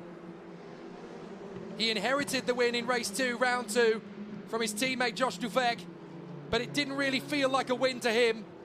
This time, he could do it. Fastest of all in Sector 2. Taylor Barnard, 9/10 of a second quicker than Antonelli in the second sector alone. I don't think Barnard wants to win it this way. I think he wants to catch him and pass him and pull away. Poor Brad Benavides out of the race. And look at that gap, it's almost nothing now. 3.1 seconds. But if you add Antonelli's penalty, Barnard is leading. So it doesn't matter. All Taylor Barnard has to keep doing is what he's doing. 6 minutes to go. Anything could still happen. And if Taylor Barnard is hungry enough to go and catch Antonelli and then go and pass him, what happens when he tries to pass him? The Italian versus the Englishman. Andrea Kimi Antonelli versus Taylor Barnard, the top two men in the championship fight. Think of all the points that Taylor Barnard has lost in this title fight. Think of all of the times where Taylor could have had a decent win. Race 2, earlier on today, 25 points, gone. He would have won by a country mile had he not had that problem. And of course, there's race 3 here in Kuwait round 2. He tangled with Kamara early on.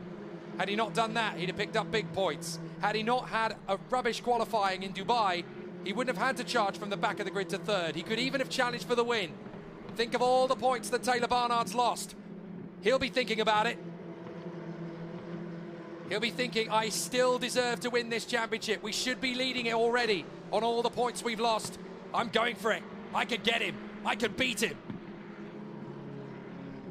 Bora, Montoya and Neat, all in the mix there together, having a great duel. This is in the mid-pack, just outside the points.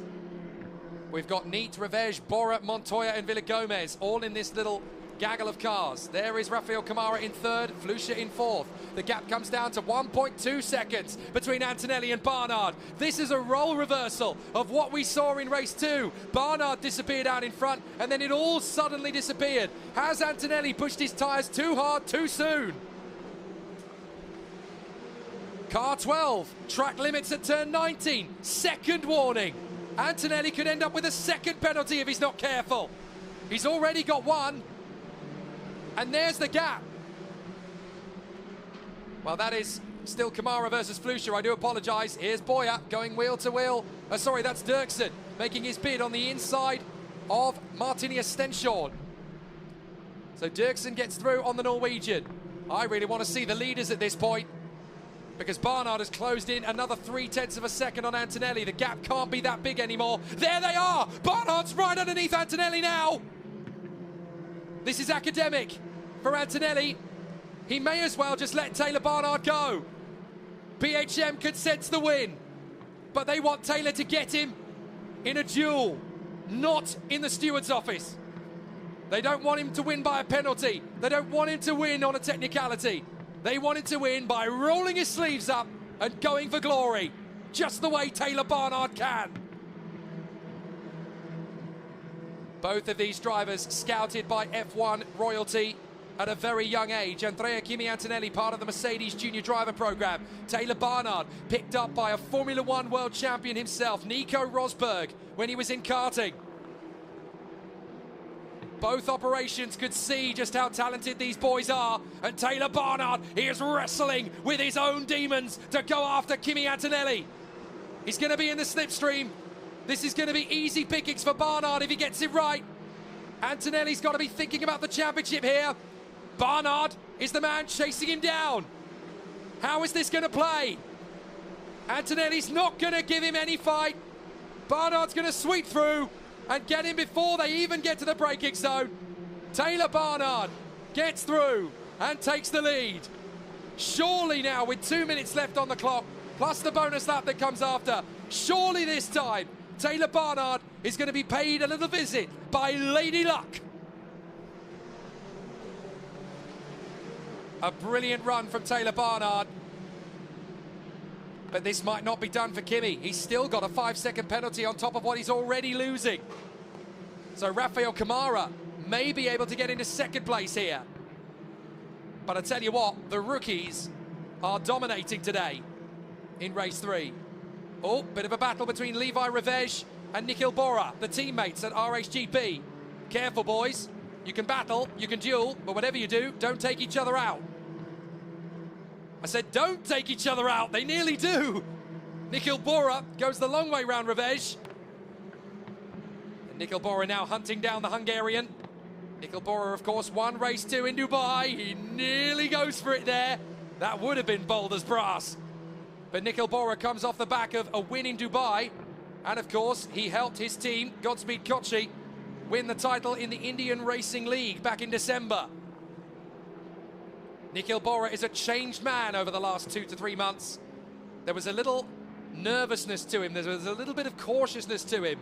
But ever since he's been to India for that racing championship, he has been a fighter. He has been a tiger of a monstrous racer. There's more to him than meets the eye, and Nikhil Bora definitely accelerating his credentials. Kamara and Flusha now chasing down their team leader, Antonelli. And I can tell you that Kamara and Flusha are ahead of Antonelli on aggregate. They're going to be second and third.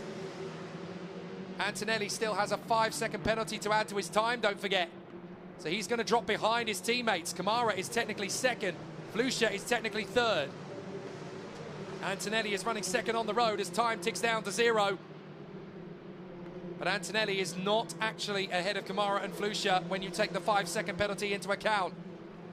Kimi's doing the best he can, but he won't be on the podium. But hey, come on. His victory yesterday was flawless. His charge from P10 to P1, extraordinary in race 2. And even how he fought to get into the lead in race 3, magical. He had older tyres than the drivers around him. You can begrudge him one race, especially when he has almost double the points of Taylor Barnard coming into this one. He can afford a 4th place finish. He'll still score points, even if Taylor Barnard scores the maximum. He'll have a big lead going to Dubai. And he'll still have one hand on the trophy for the championship title. But Kamara and Flusha are going to be the men that take the starring turn in race 3, round 3. But neither of them are going to be on the same form as Taylor Barnard. What a great run this has been. And here at Kuwait Motor Town, we have had some brilliant races. Last lap, the last lap of racing at Kuwait Motor Town in 2023 in Formula Regional Middle East. And what a race circuit it has been. What a venue. 6 magnificent races. And we're still going strong. Oh, and that's a very easy move there. Joshua Dufek getting the run on Martini Stenshorn, who I think is already also having tyre difficulties. And that's the battle further back. A feisty and boisterous Josh Dirksen wants to take on his teammate Sami Megatuniv. There's already been fisticuffs at MP Motorsport this week. Let's not have any more to sour the relationship heading to Dubai. They've got to keep this delicate. They've got to keep this composed. Keep it running, boys. Don't get into hot water on the last lap. The last thing you want is that ignominy heading back to the awning. But how about this man, Taylor Barnard? He has been the biggest consistent threat to Kimi Antonelli all season long in raw pace, in aggression, in tactics, and in focus.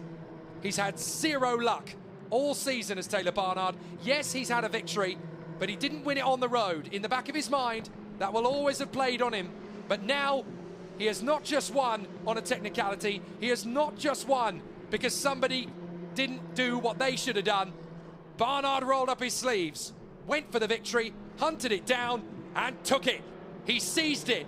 And this could well be the first of many in 2023 when he goes to Formula 3. Remember the name, Taylor Barnard finally wins on the road after an exceptional and immaculate race drive.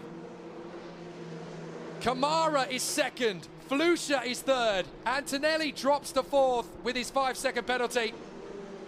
Megatuniv and Dirksen, 5th and 6th, ahead of Josh Dufek. Then Stenshorn, Zagajeta, and the final point goes to Marty Boyer. Taylor Barnard is not out of this championship fight yet. Yes, it's a big deficit that he's got to make up. and he's going to have to work doubly hard in Dubai. But remember how fast he was.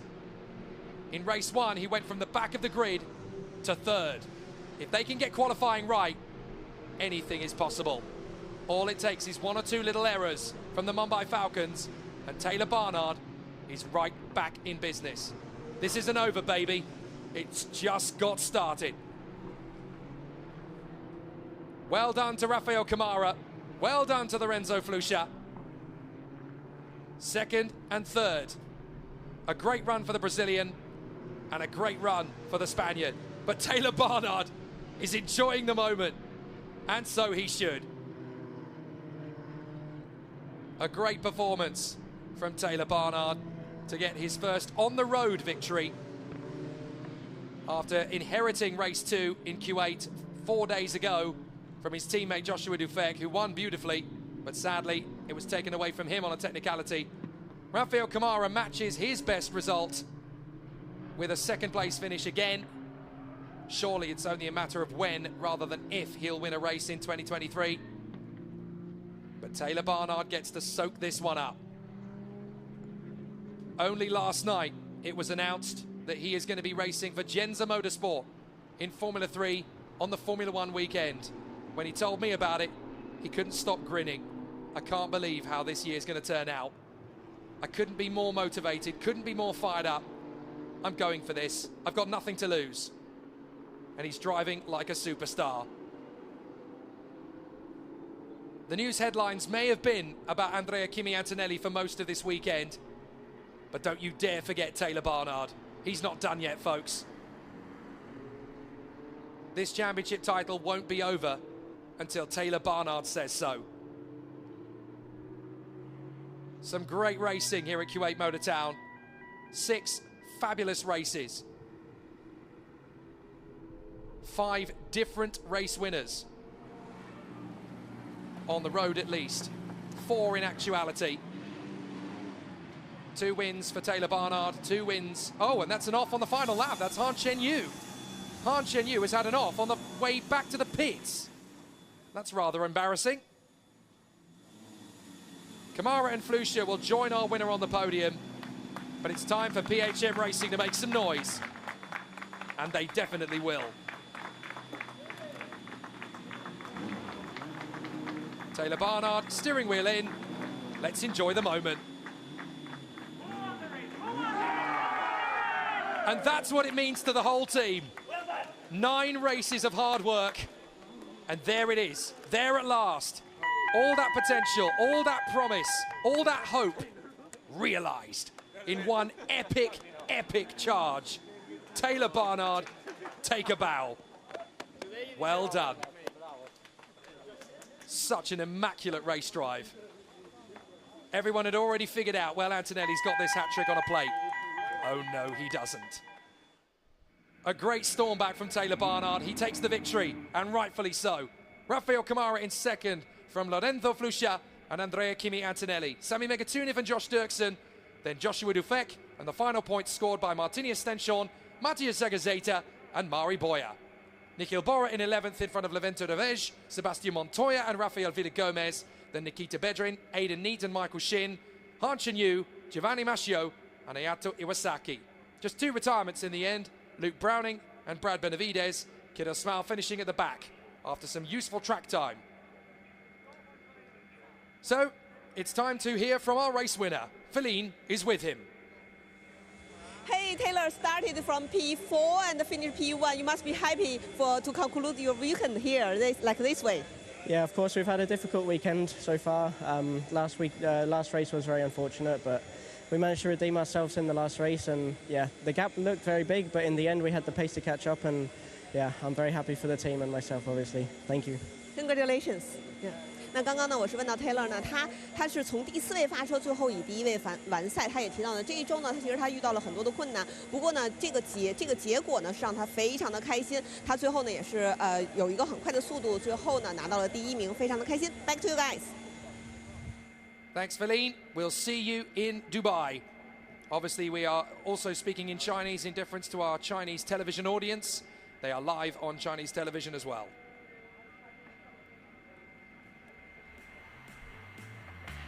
We thought we had written the script quite perfectly for race 3 after the first couple of laps, but there was a sting in the tail, and it came from PHM Racing.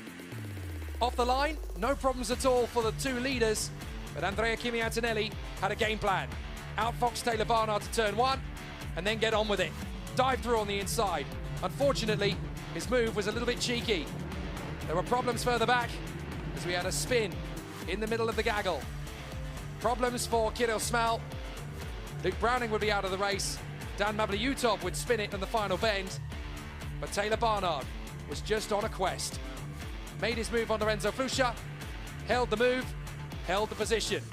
Then set off after Marty Boyer. Once he got through past Rafael Kamara, it really was game on.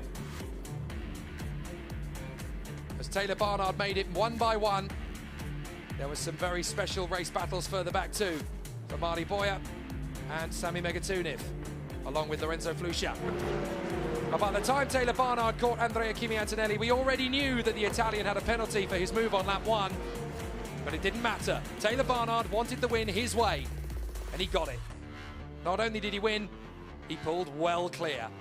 A dominant victory for Taylor Barnard, the way it should have been for him in race 2. This championship fight isn't over yet. Taylor Barnard will keep fighting to the bitter, bitter end. An extraordinary charge through from Taylor Barnard and a very deserving victory for him. And some very solid podium finishes for Rafael Kamara of Brazil and Lorenzo Flusha of Spain. What a terrific performance it'll be from these three drivers as we head to the next round of the championship 10 days from now in the Dubai Autodrome. So the podium ceremony for race 3. And this will be a very happy moment for all. Lorenzo Flusha gets his podium that he thoroughly deserves. The superstar from Mallorca. Second for Rafael Kamara, matching his best result of the season.